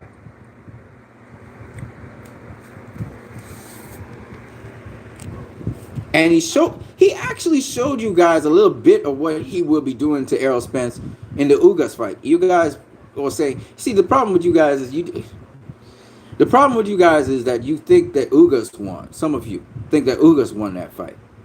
And that's sad because Porter was going in and out. Now I'm not saying that Ugas that Sean wanted to be touched by Ugas. He didn't want to be touched by Ugas, obviously. And Ugas' power also showed him that he didn't want to be touched by Ugas like that, right? He could have gone in there and just made it a scrap out, but you could see that his plan was not to get touched by Ugas. So he wasn't trying to get touched by Ugas. And he even moved excessively around the ring, like some of you guys said, on his back pedal, just to get an entry point. He was trying to get entry points into Ugas and out, right? Ugas would catch him some nice, solid body shots, and then he would disappear, right? All right. But at the end of the day, what you guys have to understand is that he was boxing Ugas. And Ugas had nothing for him in the first 4 rounds. So he took the first 4 rounds like that. Boom. So he just had 3 more rounds to win that fight. Right? Ugas himself said he didn't know what to do when Sean Porter didn't engage him head on. Because he was expecting Sean Porter to engage him head on. He was expecting Sean Porter to fight what everybody said Sean Porter would fight. Like Errol Spence is expecting Sean Porter to not box him. Because he says, well, he lost the fight to Ugas. So then and why wouldn't Sean Porter box him? That's what I don't understand. Why wouldn't he? He has a good jab. Why wouldn't he box him? Why wouldn't he? Oh, he can't box him on the outside. Why not? You better be ready for if he's going to box you. That's what you need to do. You make sure that you're ready for him. if he's gonna box you. That's what you have to do. Don't worry about nothing else. If you want to box him, box him. If you don't want to box him, you don't box him. If you want to get on the inside, work him on the inside if you can, or in and out, or mid range. He decides to scrap it out with mid range, and so it's just toe for toe kind of thing. That's what he might do. You just never know with Sean Porter, and you don't know when he's going to do what in the fight. Errol's going to try and dictate to limit what Sean Porter might do. The problem with it is Sean Porter is not that predictable. So when you're trying to do things to dictate, to get control of the fight, Sean Porter has certain tools that he has. They can just suddenly turn the fight around just like that in his favor. Just suddenly. That's what I'm trying to say. I'm not saying what the tools are. I just don't feel like it. I'm pretty sure Derek James and company are aware of these tools, but nonetheless, I don't feel like talking about them. But it has to do with his footwork and his quick feet, which a lot of people ignore with Sean Porter. They think of him as a tackler, a footballer, that kind of thing. But his feet are the interesting part that a lot of people are not paying attention to. It's very athletic.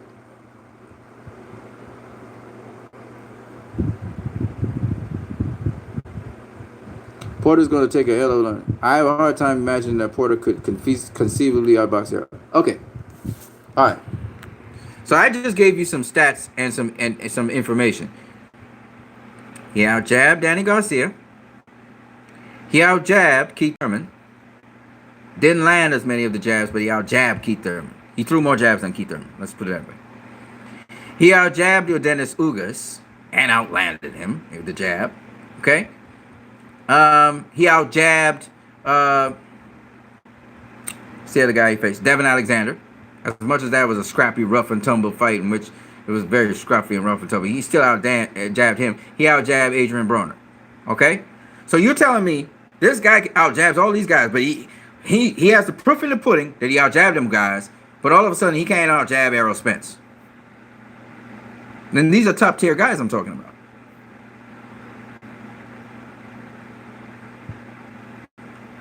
Dude,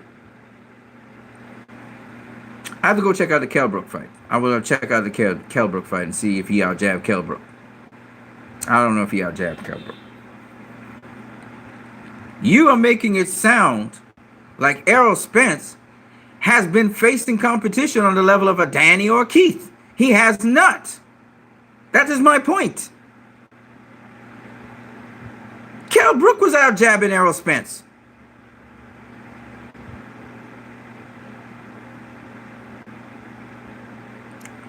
You see, you guys, you're making it sound. This man has faced top-tier competition at welterweight and out-jabbed all of them. He didn't outland all of them, but he out-jabbed all of them, which means he can box. I'm talking about outbox, that is. Box on the outside. How's he getting to Keith Thurman? Keith Thurman has a longer reach than him. Danny Garcia has a longer reach than him. I don't know what the stats with Kell Brook. Your Dennis Ugas had a longer reach than him. He's taller than him and everything. Why is he out jabbing these dudes? And outlanding the jab on Danny Garcia and or Dennis Ugas. Not Keith Thurman. I think Keith Thurman had more power shots. Actually, Sean, I think, had more jabs. So my point anyway is, this man shows he can outbox you if he wants to outbox you. Outbox you meaning box on the outside, not necessarily outbox you as in I am out pointing you, even though he is out pointing them on the outside. And you got to understand, Sean Porter's a short little guy, like 5'6". He's short. He ain't supposed to be out jabbing nobody. Them guys have a height and reach advantage.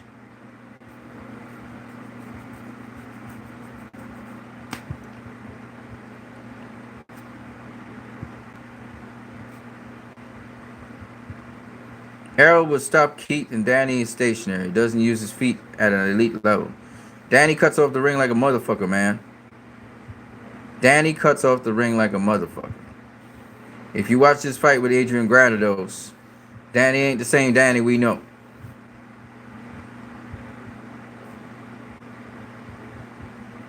Keith Thurman would get hit with a Spence body shot and he would die. That's funny. He never even been dropped by a body shot, far less die. Again, you guys are just, I mean, Keith don't protect his body too well. I'll give you that. But he ain't no Sergey Kovalev.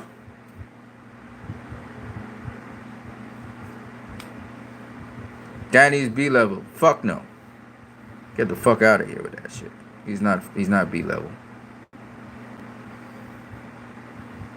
Keith Thurman almost KO'd by Louis Collazo. He almost got KO'd by Pacquiao, but he didn't get KO'd, right? He didn't even drop.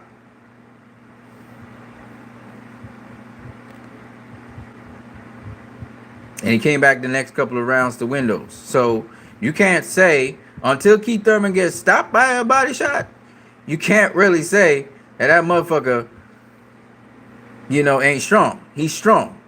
And the problem with Keith Thurman is he don't protect his body properly. So he gets hit by the body shots.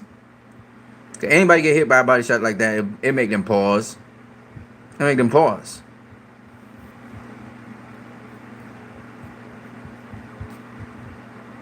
you got to protect your body.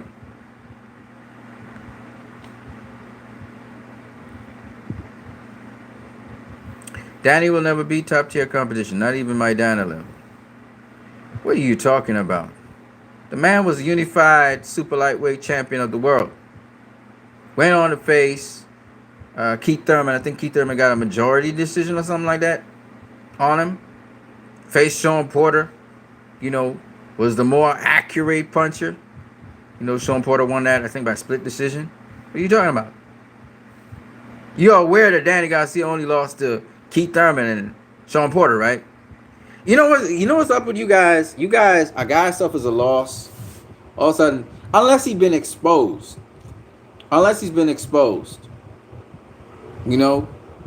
can understand if a guy's exposed.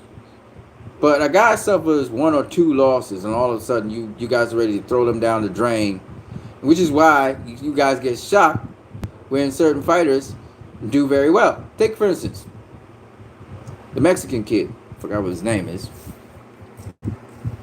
who just knocked out Anthony Joshua and will proceed to beat his ass again. Fantastic fight. Got beaten by Joseph Parker. Some of y'all say he was robbed. I don't think so. I think Joseph Parker actually legitimately won that fight. And Joseph Parker is going to be facing Derek Chisora, which I'll talk about in a minute. But people write him off. Andy Ruiz, that's his name, right? Andy Ruiz was written off. People thought Anthony Joshua would win, including myself. I thought he would get the nod over him. I didn't think that Andy Ruiz was an easy opponent. But I thought Anthony Joshua would beat him. Other people thought that Anthony Joshua would just dust this guy off and knock him out, right? Andy Ruiz goes and beats this motherfucker's ass. Grinds him into the ground. Okay? You look at J-Rock. J-Rock gets dusted by Jamal Charlo. I mean, he gets knocked the fuck out. Now the man is unified champion of the world. Tony Harrison. Come on now. Let's talk the truth. Let's talk the truth. Tony Harrison gets dusted by a journeyman. Right? He gets dusted by, what's the kid's name? I forgot his name now. Get knocked the fuck out, right? Then he finally gets up to title contention against Jarrett Hurd. Jarrett Hurd knocks him out. Everybody writes off Tony Harrison. Oh, Jamel Charlo gonna knock his ass out. Nope. Tony Harrison beats him. So you cannot write off fighters. Styles make fights. And of all the people in the world, I always say is an underrated fighter is Danny Garcia. Danny Garcia beat Lamont Pearson. Well, yeah, he's not A-level, but still he beat Lamont Pearson. Danny Garcia beat Robert Guerrero. Danny Garcia beat, who else he beat at welterweight? Well, he just beat Adrian Granados, right? Danny Garcia, of course, at super lightweight beat names, right? He beat Amir Khan. He beat, when Amir Khan was something. Nobody knew he was that chinny. I mean, Marcus McDonald kind of found him out, but I mean, Danny Garcia put him to sleep, right? Danny Garcia beat Amir Khan. Danny Garcia beat Eric Morales. Danny Garcia beat what's his kid's name? Lucas Batista when Lucas Batista was something, right? Danny Garcia beat there's a bunch of names, but I just can't remember them right now, right? Zab Judah, right? He beat guys. He beat dudes. That's my point. And then he moves up and he fights welterweight and beats guys again. And he won the show. How did he become WBC world champion? Who did he beat to become that? Because he was WBC world champion, right? He beat somebody. I can't remember who it was. Robert Guerrero, right? It was Robert Guerrero. When Robert Guerrero was still something, right? Beat Robert Guerrero. Keith Thurman beat Robert Guerrero too. So Danny Garcia, beat some really good guys. Now Robert Guerrero is still was a mean guy at the time. Now he just needs to box because he's realizing he playing the ass. You know what I'm saying? Anyway, Danny Garcia, man.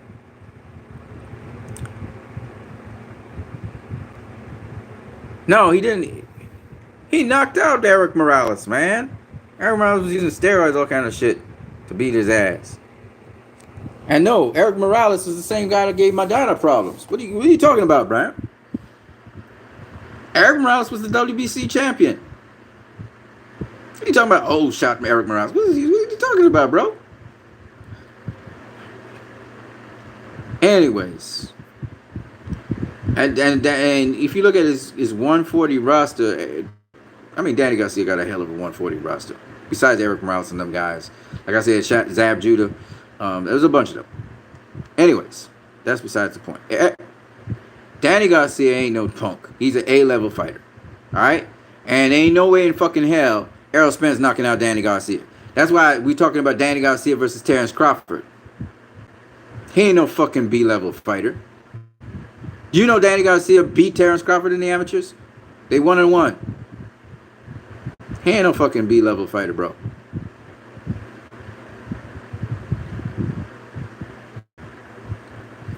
Danny Garcia, bad motherfucker, man. Especially this Danny Garcia right now. How he pieced up Adrian Granados. Nobody ever stopped Adrian Granados to start with. And the way how he did in Adrian Granados, Sean Porter couldn't do it to him. And if you think Sean Porter's an A-level fighter, well, fuck, Danny Garcia's got to be an A-level fighter. Got to be. He's elite. Yeah, Mauricio Herrera beat his ass. Yeah, sure. But he's still elite. Should have run that back, by the way. Pacquiao's an A-level fighter, but Danny Garcia isn't? Come on, man. I want to see Danny Garcia versus Manny Pacquiao. Now, that's a good matchup. Now Mikey Garcia versus Pacquiao. And Mikey Garcia is an A-level fighter as well. All right? You don't win titles in 2 weight classes and become unified champion if you're a B-level fighter. That's bullshit. That's bullshit. Everybody always underestimate Danny Garcia, and that's sad.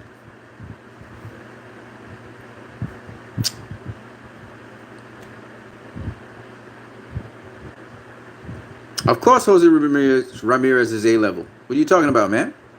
He just beat Maurice Hooker, who was supposed to outbox him. He was the favorite. Of course, Ramirez is A-level. What are you talking about? He at the top. He's unified world champion. What, Jarrett Hurd is an A-level? Come on, man. Jarrett Hurd's A-level.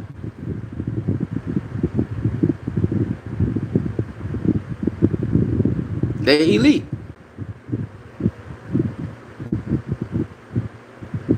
Why I said Lamont Peterson's not A-level, because Lamont Peterson got his ass beat. The only reason why he was world champion at super lightweight was because Matisse and him didn't fight for an official title fight, but Matisse should have been a world champion then. I mean, he beat Lamont Peterson's ass. Peterson be knocked out a number of times. I'm not saying that losing doesn't make you A-level. I'm saying how you lose doesn't make you A-level all the time.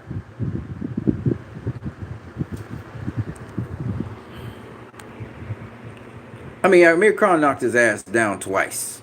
in the fight he had with Amir Khan. And they penalized Amir Khan for pushing later on in the fight. Lamont Peterson come on strong.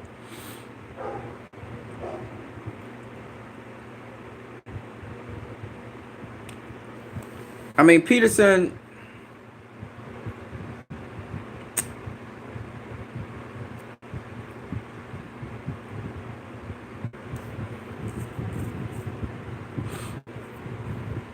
and Danny Garcia is A-level. That's all I'm saying.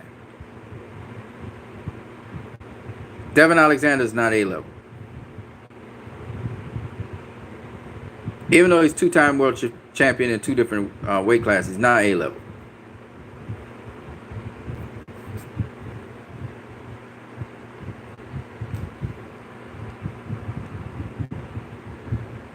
Timothy Bradley is A-level. He's not B-level. He's A-level. Nah. Y'all just be coming on Danny ass for reasons unknown to me.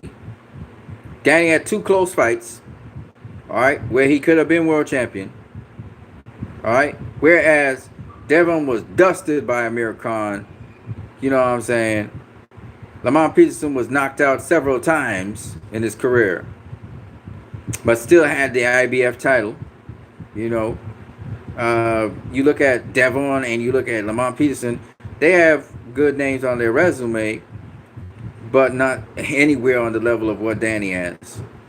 Danny have a long, lengthy resume. Long. Got a lot of former world champions, and he was raised tough. You can see he was matched tough from the beginning. None of them guys I just mentioned were matched that tough. That's because Danny was A-level. If Danny faced Terrence Crawford, I guarantee you it's going to be a tough fight for Terrence Crawford. Especially this Danny right now. Danny going to be going up to 154 very soon, though.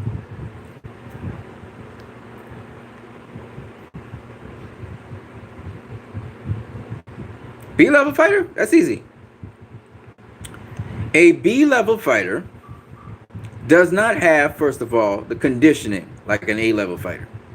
A B-level fighter is not elite. He's not the best of the best. If you're talking the top 10 welterweights in the welterweight division, Danny Garcia is one of them. Lamont Peterson wasn't. Lamont Peterson never won a real world title at welterweight. He had a paper title under Keith Thurman. He never won a real championship. So he's only as good as the IBF title. He's only been an IBF champion at super lightweight. That's it for Lamont Peterson. He's been beaten by guys like Timothy Bradley. He's been beaten by Danny Garcia. He's been beaten by Lucas Matisse. He's been beaten by Errol Spence Jr. You know. He's a hard worker. I'll give him that. But he's just a name for people to build off of. He's a B-level fighter. Adrian Granados is a B-level fighter. Alec Verdieff is a B-level fighter. Adrian Broner is a B-level fighter. You build your name off of Adrian Broner. He's accomplished a lot, but usually the guys who he's beaten are not marquee named fighters. All right?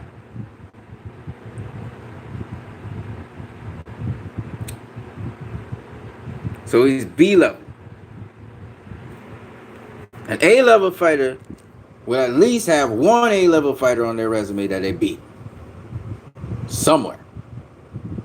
Danny Garcia has that.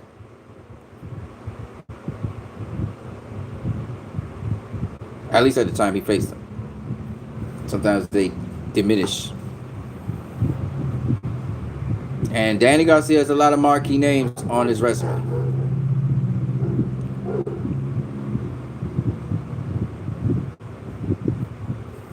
So he's A-level.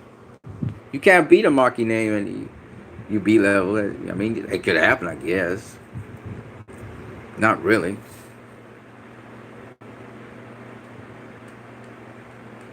Paulie Malignaggi Was he A level? Who did Paulie Malignaggi beat that was A level? Who did Paulie Malignaggi beat that was A level? You gotta beat somebody that's A level to be A level. You gotta. There's levels to boxing.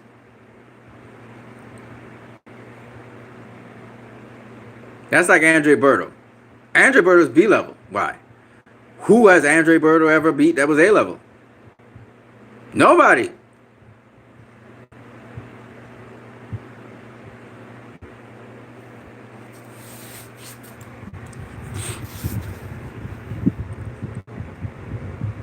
Keith Thurman's A level because he beat Sean Porter and he beat Danny Garcia. Sean Porter's, well, I mean, besides that, he beat a number of guys, but I'm just saying, you got to beat B level guys too. You know what I'm saying? You got to beat all of them, right?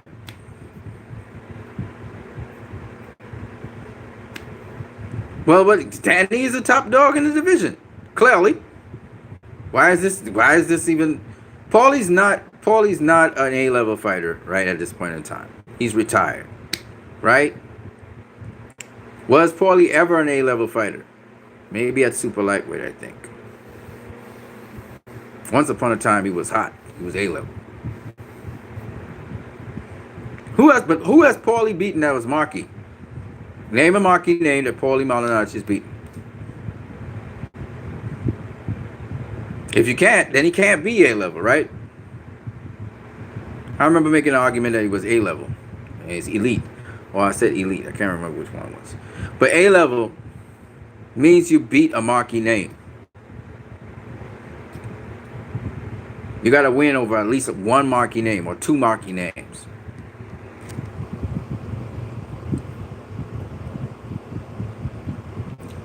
Errol Spence is A level because he beat Kell Brook, who was A level at the time. Injured, but A level. You're gonna get beat down by Golovkin.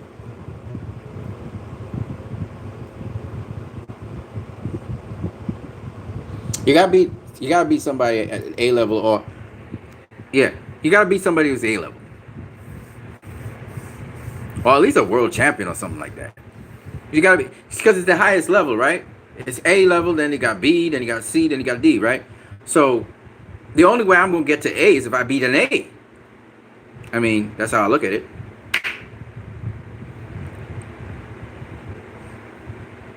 I gotta beat an A level guy.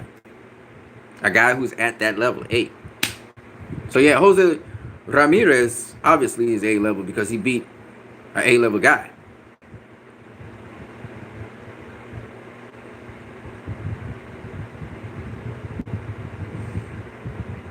No, man. Yeah, but if you're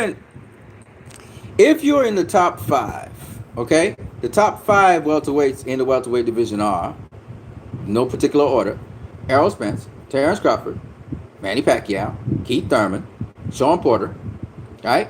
And you got Danny Garcia, you got Mikey Garcia. They're in the top 10. And generally the top 10 is A level. People say Marcus Maidana was a B level fighter. You can't say that.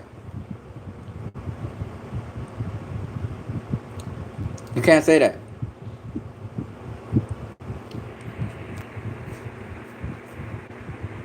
If he's B level, if he was B level, then it means he didn't beat no A level fighters ever. Is that true? So you gotta check and see.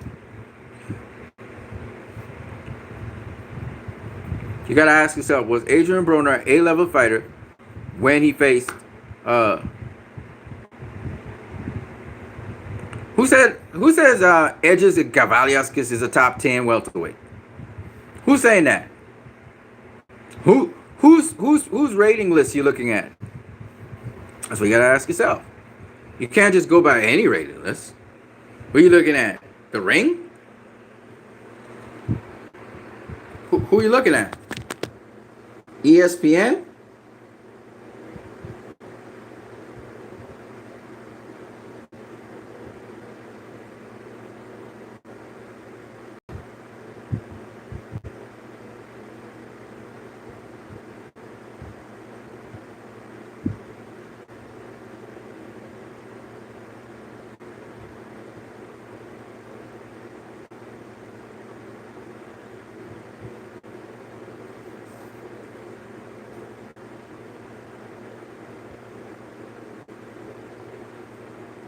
Shit. Store's gonna be closed. Right.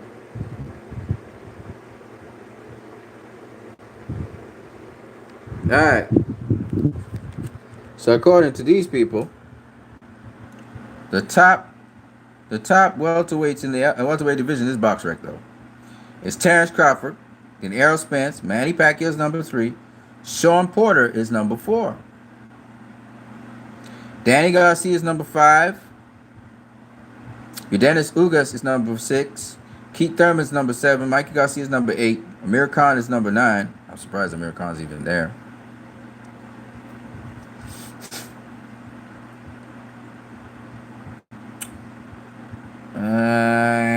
Some guy named Kudratilo Abdul Kakakorov is number 10. They got Sergey Lipinets to be know him. I think Sergey Lipinets should be number 10. And then they'd have a relatively good list. I think Lipinets should be ahead of Amir Khan because Amir Khan ain't fought nobody at welterweight in a while. It's just my thoughts. That's the top 10 I see. Where you see Kavaliauskas? That's a ring or something? What you looking at? Which ratings is that?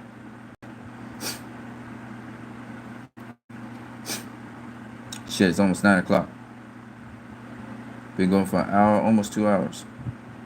Still haven't gotten to the other topics. Let's see what else we got here.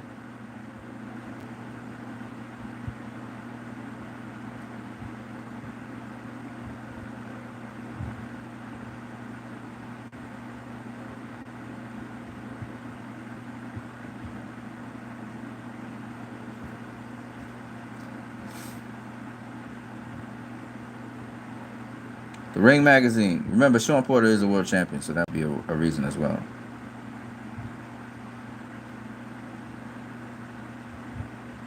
Oh, Mean Machine is top 10 in Ring Magazine. I don't really give a fuck about it. I mean, number 10 is always interchangeable. There's no way Kavaliauskas is ahead of Sergey Lipinets. It's just not happening. So I believe the Ring, the Ring kind of works along with like Top Rank and ESPN, those guys. Bob Arum. Look at it. How many PBC fighters you see in the top 10? I mean, I'm just saying. On their pound for pound. You know what I'm saying? Anyway, I still like their top 10 generally speaking. But they stick Kavaliauskas up in there. His ass is up in there just because he might be facing Terrence Crawford. That's why. What's up here? Hold on a second. Look at his fucking ratings here somewhere. There you go. Let's look at welterweight. You said the Ring? Let me see what their ratings look like.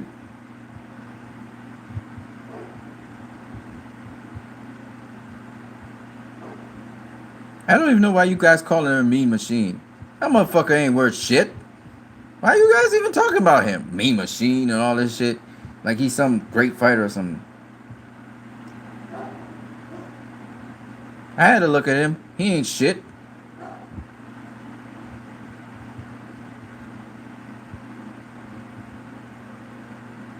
He ain't shit. I know. I watched him. He ain't shit.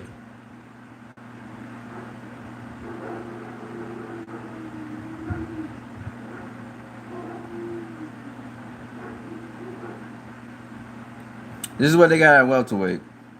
They got Errol Spence at number 1, Terrence Crawford at number 2, Manny Pacquiao at number 3. They got Keith Thurman at number 4, even though he was in a big hiatus, and I guess because he fought Pacquiao maybe. I don't know. They got Sean Porter at number 5, Danny Garcia at number 6. They got Yordenis Ugas at number 7. I'm sure you guys agree with this stuff. They got Edges Kavaliauskas from Lithuania, who ain't done shit, ain't faced nobody. Guess what? And he don't look like shit. I watched him. He ain't shit. But anyway, he's at number 8. They got Sergey Lipinets. Sergey Lipinets, who's done a lot more than this motherfucker. Fights on the inside and that shit. Good fighter. They got him at number 9. That's some crazy ass shit. Then they got this unknown dude from Uzbekistan. Kudralio, the same dude I was still talking about. He at number 10. I don't know what the fuck they doing. Oh my god. They probably ran out of names. But I prefer Amir Khan to that dude any day, any time. You know, and Mikey Garcia's up in there. I didn't even see Mikey Garcia in there. So I mean, you know, that's the ring. Then we got other ratings. We got transnational ratings. You can check that out. Transnational boxing ratings. See what they got there.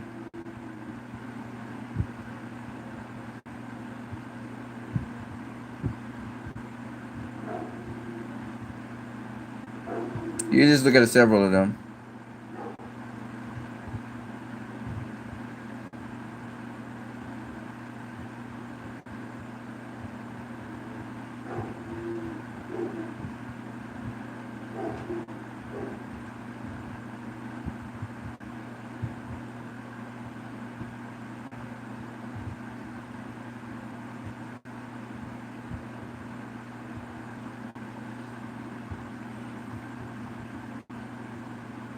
It's coming up. Transnational. Okay. Transnational Boxing Rankings Board. Transnational Boxing Rankings Board. Okay, cool. Yep. Okay. Let me get your ratings. Oh, fuck you. I'm trying to get your ratings, and this fucking thing's bringing up Wikipedia. I don't give a fuck about Wikipedia.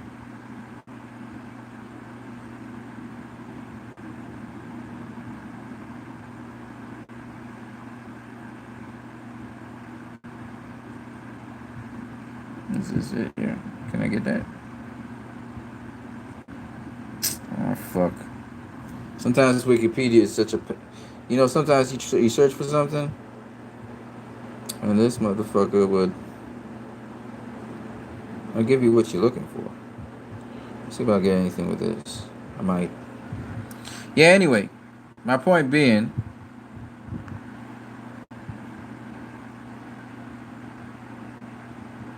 He's elite. He's definitely an A-level fighter.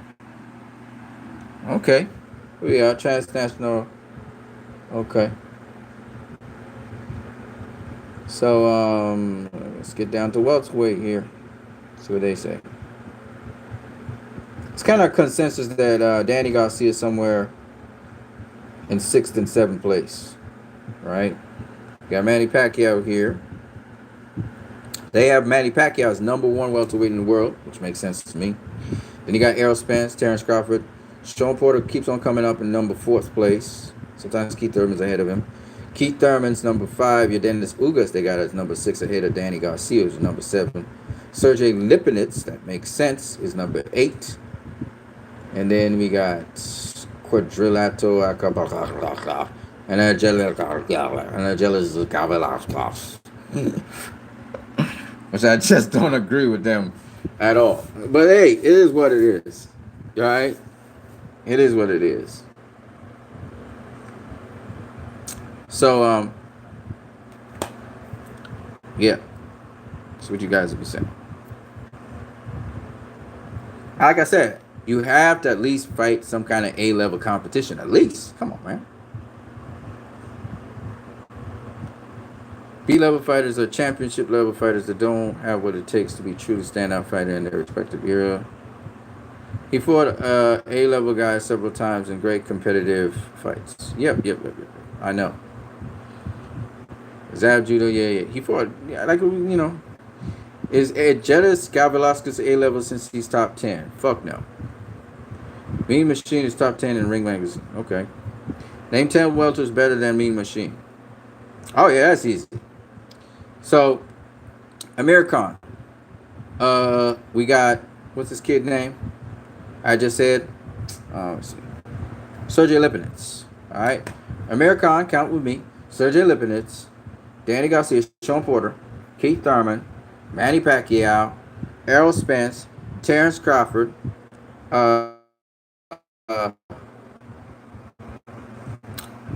shit. Let me see what the other guys are. Yordenis Ugas, that's 9. And who did I leave out? I left out somebody.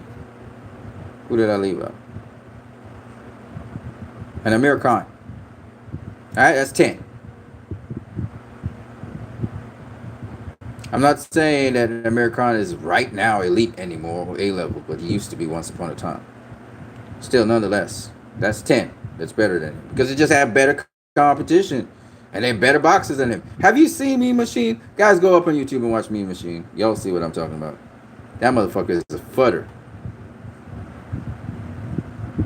It's futter. He should be somebody. You know who Mean Machine should be? Somebody Devin Haney's facing. You know what I mean? Devin Haney should face a guy like that. Get the fuck out of here with that shit.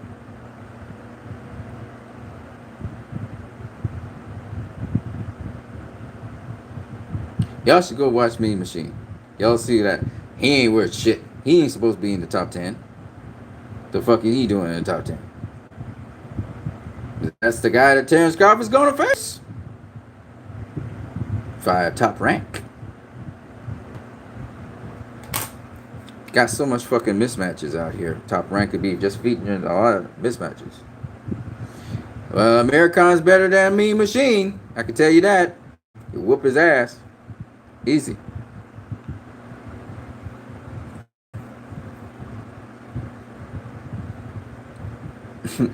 Yeah, Mean Machine is easier to say than for him to execute. I don't know what Terrence Crawford is doing with Bob Arum. You know, Derek James was talking about that. He said this man had the opportunity to sign for more money, and he went back and signed with Bob Arum.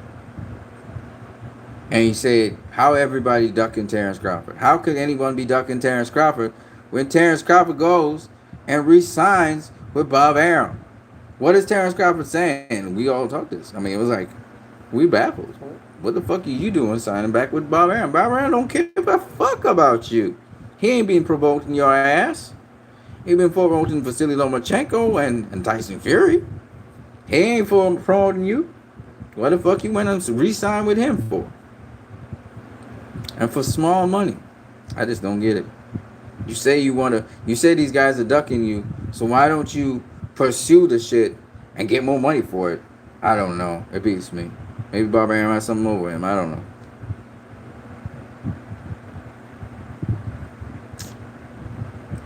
Man, he's stupid, man. He and his coach. And the thing about it is, Bob Arum don't give a fuck about him. And then on top of that, when it's time to have the fight, Errol Spence be the guy having to pull if he beats Sean Porter, if he beats, there's a lot of ifs in boxing. That's the problem with boxing. You can't really look to the future. Remember what happened when we were saying Anthony Joshua versus Deontay Wilder, Anthony Joshua versus Tyson Fury, then he gets his ass beat, right? So we don't want to go there. But what I'm saying is, there's a lot of ifs. But let's say Errol Spence gets past all them guys, gets the belts, right? People like to say win. I don't go this boxing. Anything can happen. If Errol Spence gets past Sean Porter, if Errol Spence gets past Manny Pacquiao, because he's gonna get past them two, and that's not gonna be easy. Let's say you get past those two, right? He gets the W. One, he gonna be the cash cow, because Manny Pacquiao, if he beats Manny Pacquiao, he gonna be the money man at welterweight. So what it is. But yet, what would have Terrence Crawford brought to the table within that space of time? Kavaliauskas? Who else he gonna face? Another bum of the month? How many bummers of the month do we have to see him face? When is Terrence Crawford going to face a really good opponent? So I don't understand why he signed again with Bob Arum. Why would you do something stupid like that? Unless you obligated to Bob Arum because he is paying you advances or some shit.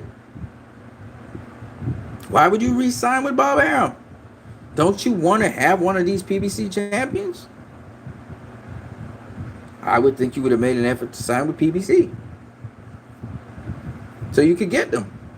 Gennady Golovkin went to the zone so you could get Canelo. He ain't getting Canelo, but at least he made the move.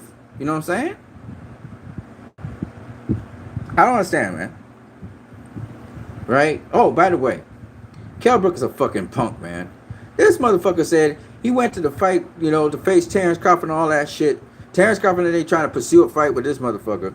This motherfucker gonna finally, he gonna say, man, I can't make welterweight no more. So what the hell was all this talk about wanting to have a fight with Terrence Crawford then? You just been clowning this motherfucker? So pissy, man. And here I was thinking that Kell Brook wanted to have a fight with Terrence Crawford. But this motherfucker couldn't even make weight. Like you guys were saying. I find it so pissy. But anyway, this is what Terrence Crawford can do. He could still get a Sergey Lipinets fight. There's a Lipinets fight out there. Well, Dennis Ugas ain't facing nobody right now. There's a Ugas fight maybe they can make. I don't know. You gotta hope for the best. You know what I'm saying? Danny Garcia still ain't got an opponent. As far as we know. Everything's up in the air. Mikey talking about Pacquiao. He's not talking about Danny. So I'm just saying. Danny and they wanted Mikey, but they don't look like they're going to get Mikey. There's a Danny Garcia out there, man, Terrence. Y'all still trying to make that fight happen. Somehow, some way. You know what I mean? Mike Alvarado was ducked by... he was ducked by...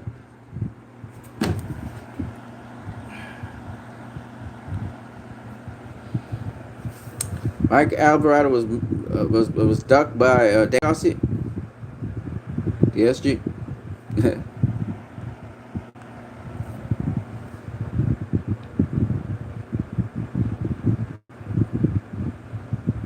Mean Machine was on there December 2018. Yeah, Mean Machine is his nickname. It's easier to say, in my opinion. Khan ain't nothing no more. Crawford stuck in top rank hell. I'm telling you, man. Exactly. Then Crawford goes on Joe Rogan and says everybody, including Pac-Man, is dodging him. Crawfish should move up to 155 and fight 54 and fight Munguia, then go to 160 and face Andrade. I like too much stupidness. Crawford smokes Keith and Danny. You think he smokes Keith Thurman and Danny Garcia? I don't know. I don't think so. Not just like that. That's two tough fights for Terrence. Terrence ain't fought nobody at welterweight. What are you... Yo, just like have so much faith in Terrence. Terrence ain't fought nobody at welterweight. For me to say that. And I saw him struggle with Gamboa. Little ass Gamboa. You know what I'm saying? Little ass Gamboa be giving you the work for 4 rounds. I haven't seen nobody on the level of Gamboa or any skill set like that since he has not faced nobody like that. Straight up and down European fighters or African fighters. That's what he's been facing. Victor Bostol being his best win in a while. Yeah, he faced Felix, what the kid named Felix something. 2 guys who faced Lamont Peterson and gave Lamont Peterson some work, but I mean, Felix Diaz, I think it was, and the other kid, I forgot what the other kid's name is, and he was able to put him away. But again, that's good, but it ain't the Danny Garcia. You know what I mean? You ain't putting Danny Garcia away. We all know this. There's no way you putting Danny Garcia away. You might outbox his ass, maybe, if he don't cut off the ring on your ass. But you ain't knocking out Danny Garcia. You know that. But you protected. Just like fucking Timothy Bradley. You protected by Bob Arum. You ain't had to face them guys. You want to just, sit back, be lazy, let Errol Spence do all the hard work, and then afterwards, and you just be clowning his ass and punking his ass like fucking Bob Arum always do. And then he would just come and face you. Man, he will whoop your ass. Because you ain't got nobody you facing. You looking good, he will whoop your ass. And everybody saying, oh, Terrence Crawford got all these skills in the world. Skill don't mean shit if you ain't using it and you ain't fighting at the top tier level against guys worthy of it. Errol will beat you. Because he's facing real competition. You are not. You're just looking good. So Terrence Crawford need to get in there with somebody, man. And I know he trying, but you did the dumbest thing in the world by re-signing with Bob Arum. I don't understand why you would do something stupid like that. That's like Timothy Bradley. Timothy Bradley did the same shit. Signed with Bob Arum. Cut off all the good welterweights out there. Stupid. Is what it is. Crawford was drained at 135, and it's been 5 years. Yeah. Crawford blasted Horn, who beat Pacman. Which means what? What does that mean? Who was Jeff Horn? And Jeff Horn just got stopped by nobody at 160. Not many people know that, but he just got stopped by Zerafa. And don't get me wrong, Zerafa's a good Australian boxer, but like, I mean, Quillen knocked his ass out. And Jeff Horn was a blown up. He was a shrunken down welterweight. Probably couldn't make weight, so that's why he went up to 160 after. Jeff Horn, the Lone Ranger. He can say he's one of the guys that beat Pacquiao. I don't know. It's Pacquiao. Pacquiao's probably the number one welterweight in the world right now. Horn's not a welterweight, so you can't say Jeff Horn. He's a middleweight. Right now he's a middleweight. Jeff Horn got that bragging rights. He beat Pacquiao. And he feels he could beat Pacquiao again and again and again. He thinks he has the style to beat Pacquiao. Apparently he doesn't have the style to beat Zerafa. After the fight, Jeff Horn said, "I feel like shit." That's what he actually said that. That's so funny. Zerafa beat the shit out of him. He beat the stuffing out of Jeff Horn. After the Crawford treatment, where he beat the stuffing out of Jeff Horn, Zerafa comes and beats the stuffing out of Jeff Horn. It's funny as fuck, man. Jeff Horn is a pinata. Everybody beats Jeff Horn. Oh gosh, so funny. Yeah, but you got to win over Pacquiao. See, Pacquiao should never have let Jeff Horn beat him. Now he got this guy, Jeff Horn, bragging that he beat Pacquiao and feel that he can beat Pacquiao anytime he wants. Oh my God. Which of these things just does not belong here?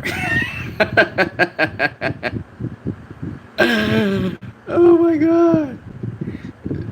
Pacquiao, man, why you do this, man? Now we have a Jeff Horn. You know, they saying Terrence Crawford beat Jeff Horn, who beat Pacquiao. I'll be like, oh my God. It is what it is.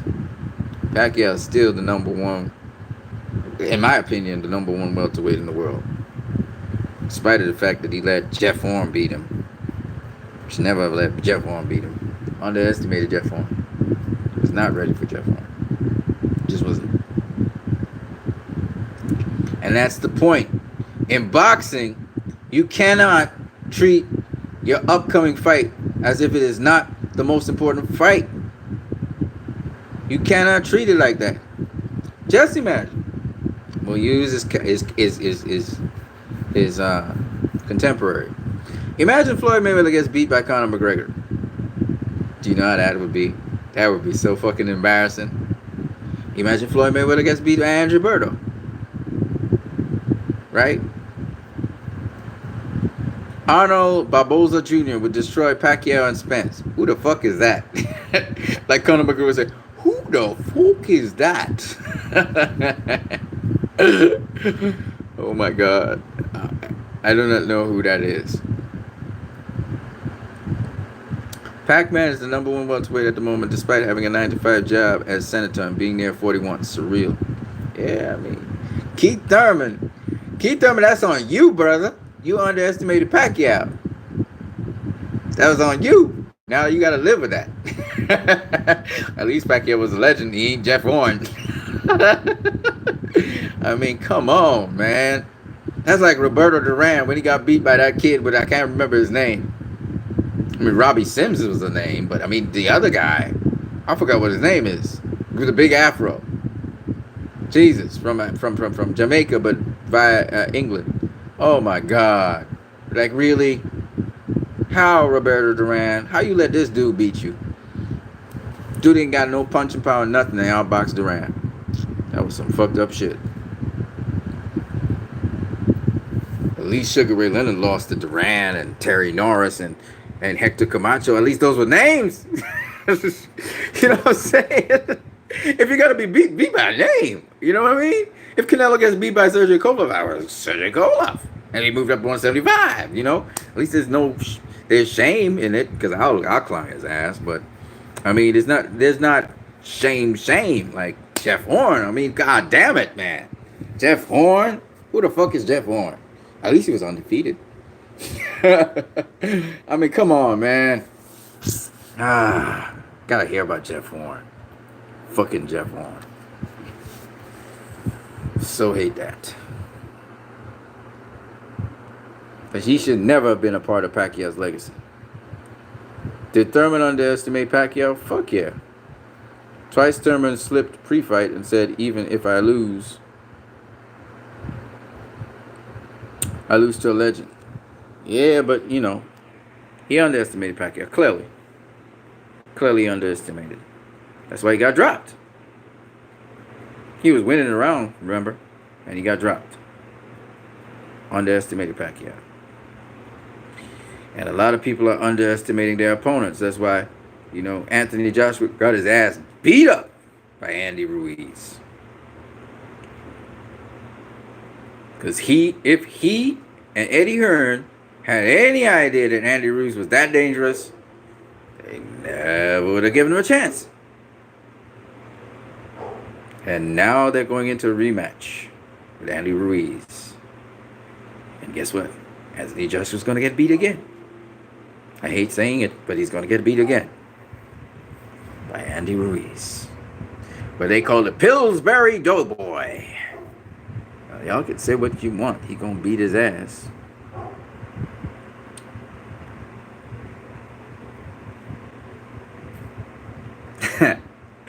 Arnold Barboza makes Pac retire in round 6. Oh my God. Yeah, Pacquiao probably retire in round 6 because he's tired beating Barboza's ass. Be like, you know what? I don't want to send this guy to get an induced coma and then he dies. No. I'm a Christian. Instead, come to my church. I show you Jesus. Oh man, come on, man. Y'all are just clowning right now, straight through. But I'm just saying, let me talk about the other fight. GGG versus Derevyanchenko.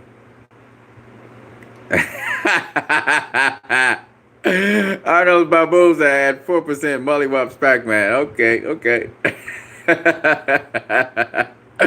That's funny, man. Yeah. Anyways, Triple G versus Derevyanchenko. Now, Derevyanchenko is a dude. GGG by decision? Okay. All right. I got that as a 50-50 fight, to be honest with you. I don't know who's going to win that fight for many reasons. Derevyanchenko is not a Gavaliauskas. Okay, he's not a mean machine. He's not that other guy's name who I can't pronounce. Derevyanchenko actually was a fantastic amateur. And Derevyanchenko has proven that he should be at the top tier level. His fight with Danny Jacobs was a remarkable fight. And of course, he has smoked some people. In fact, let me pull up his resume so you guys can see what kind of fighter Derevyanchenko really is. So I think a lot of people don't know about him too much. So let me pull him up here.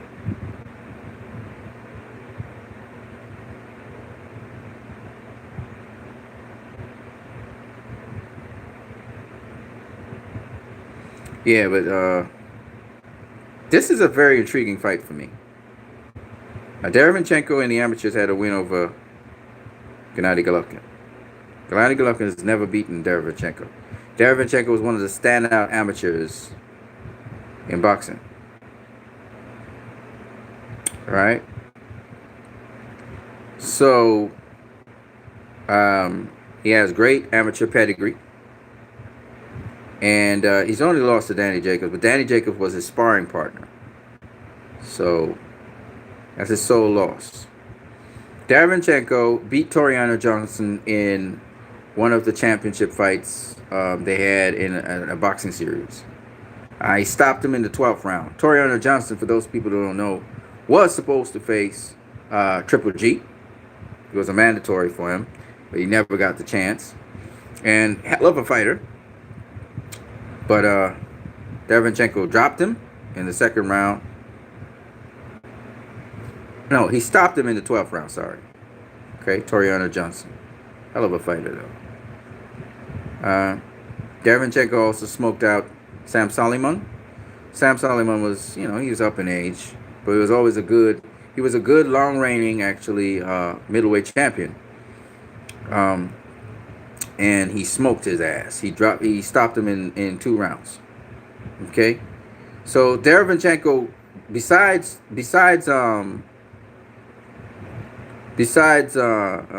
Danny Garcia, he's had some really good fights that show how good he was. All right?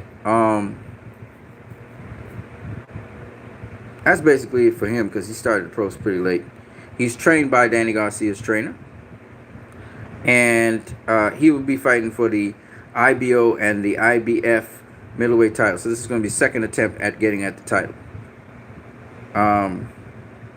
He's no slouch, Derevyanchenko.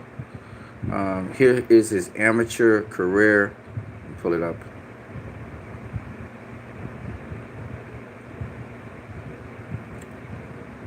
So he's a Ukrainian fighter. So, in the Olympic Games in 2008 in Beijing, China, he defeated Wan Xiancheng from China, 15-6. He lost to Emilio Carrera Jr. from Cuba. In the World Amateur Championships in 2007, he made it to, I believe he made it to the semis or the finals, because he beat everybody except for Korobov, Matvey Korobov. He lost to him. In 2009, in Italy, he came in as a middleweight in the amateur championships.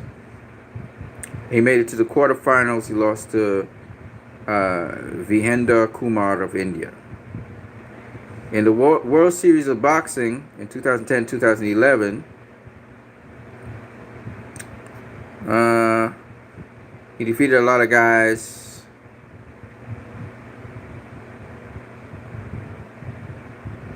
He defeated everybody. He made it to the finals. And he was the finalist and he won that championship. In 2011, 2012, he defeated everybody again. And he won that championship. And then in 2012, 2013, he defeated everybody again, and he won that championship.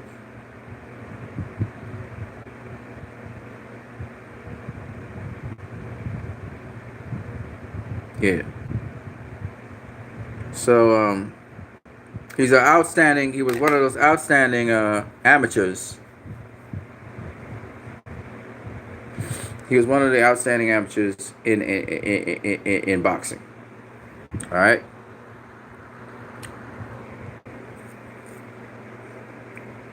I don't think Triple G can stop Derevyanchenko. He took Jacob's best shots. Yeah.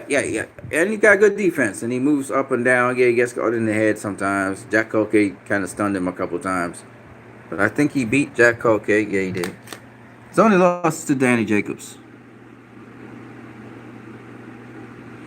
His only loss was to Danny Jacobs. See something here. Yeah, and a unanimous decision win over Jack Culkin. So he's a bad boy. A bad boy. They call him the technician.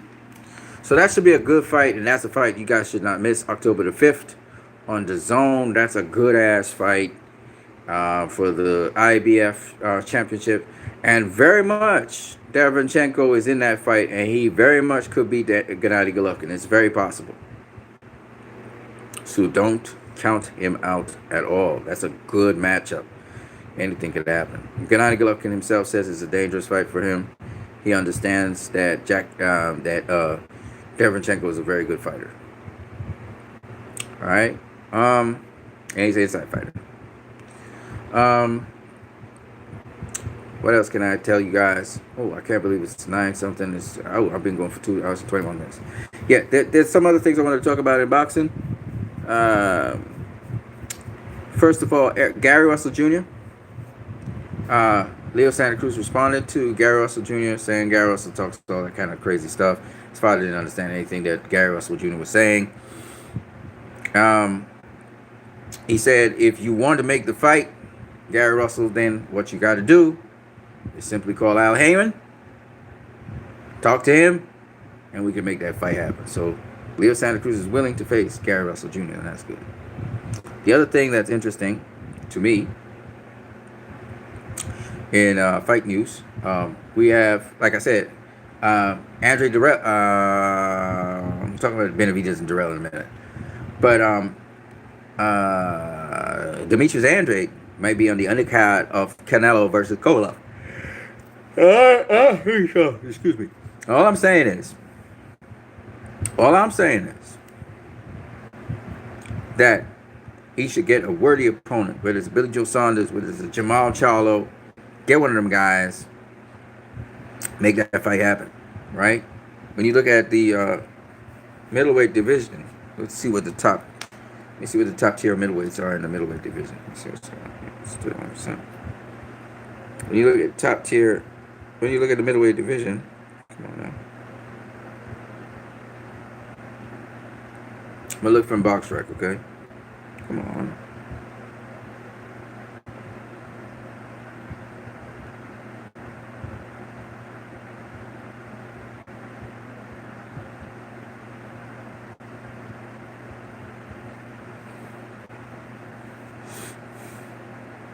See who the top middleweights are.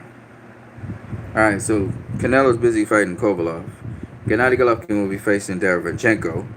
Daniel Jacobs, he's not at middleweight anymore. He's going to be fighting at super middleweight.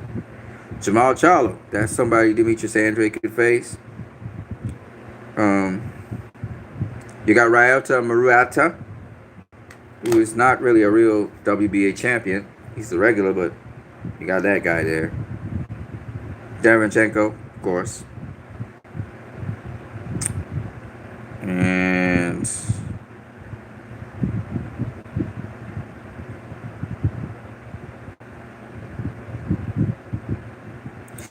Gabe Rosado, I think he's facing somebody. If I'm not mistaken, Gabe Rosado is supposed to face somebody. Who's Gabe Rosado supposed to be facing?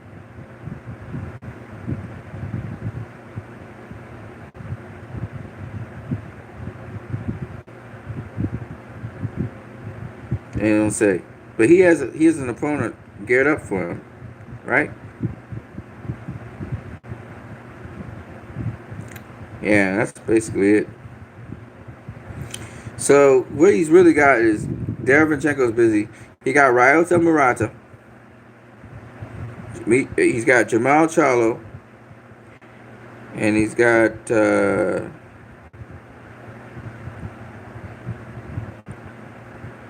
that's it. If he wants to face Daniel Jacobs, he's going to have to do that at 168. I think Danny Jacobs is going to be facing Gabe Rosado. Is that it? Something like that. Or is it going to be Julio Cesar Chavez Jr.? I don't know which one. But anyway, you're looking at him facing Demetrius Andrade could face Jamal Charlo, Ryota Murata, Billy Joe Saunders at 168, I guess. I think that's about it.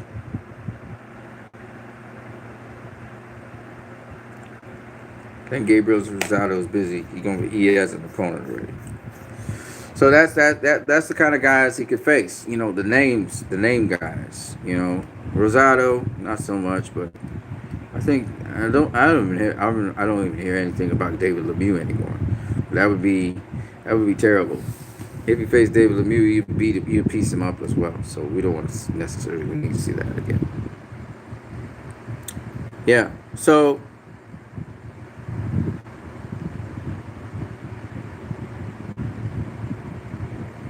I think that's basically it that I have to talk about um, in terms of fights. I think I covered all my topics. Spent a lot of time with Sean Porter, Errol Spence because that's coming up next. Also, Jose Benavidez versus Anthony Durrell. I can't really say who I think is going to win. I really can't say. Both of them are all boxers. Anthony Durrell will have a lot more experience. Let's see something here. 1 second. That'd be it. No.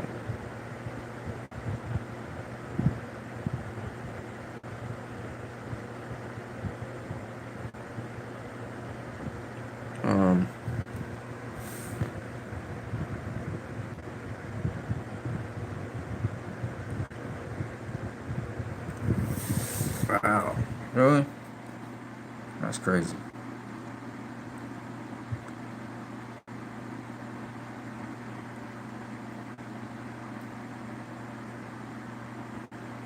I just wanted to see what Anthony Durrell has been up to.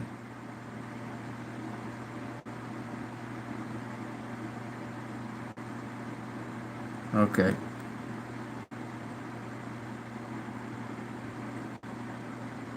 He's been facing guys, though. He knocked out Caleb Truax in the first round.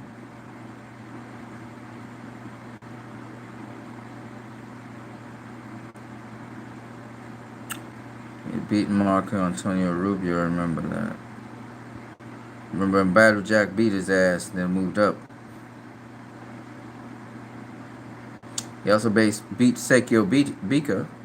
Yeah, that's a tough fight. He beat him.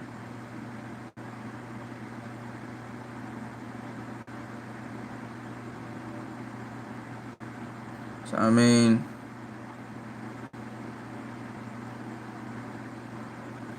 David Benavidez is an outboxer. So I can't really say if David Benavidez will beat him or not, because the thing about Anthony Durrell is he can fight pretty well on the outside. He can't fight well if you're an inside fighter. That's the problem for him. So I can't say. That's a pretty pick'em fight.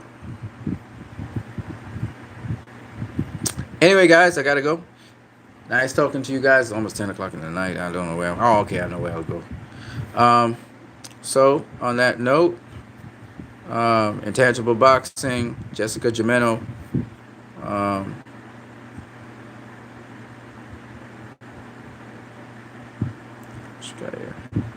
Get this smoke. Hey, didn't realize you were here. Get this smoke and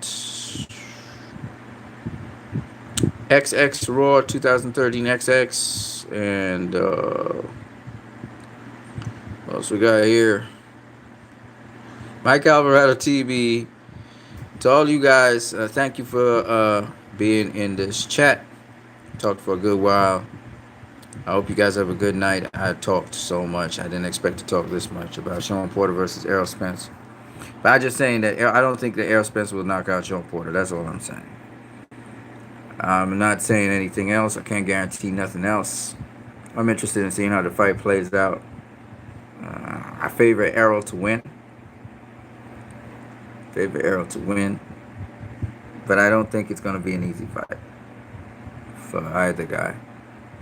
So we'll see how it turns out in the end. But don't be surprised if, don't be surprised if Sean Porter is just bringing the heat straight through and mixing it up and bringing the heat. Don't be surprised about that. All right, guys, have a good one.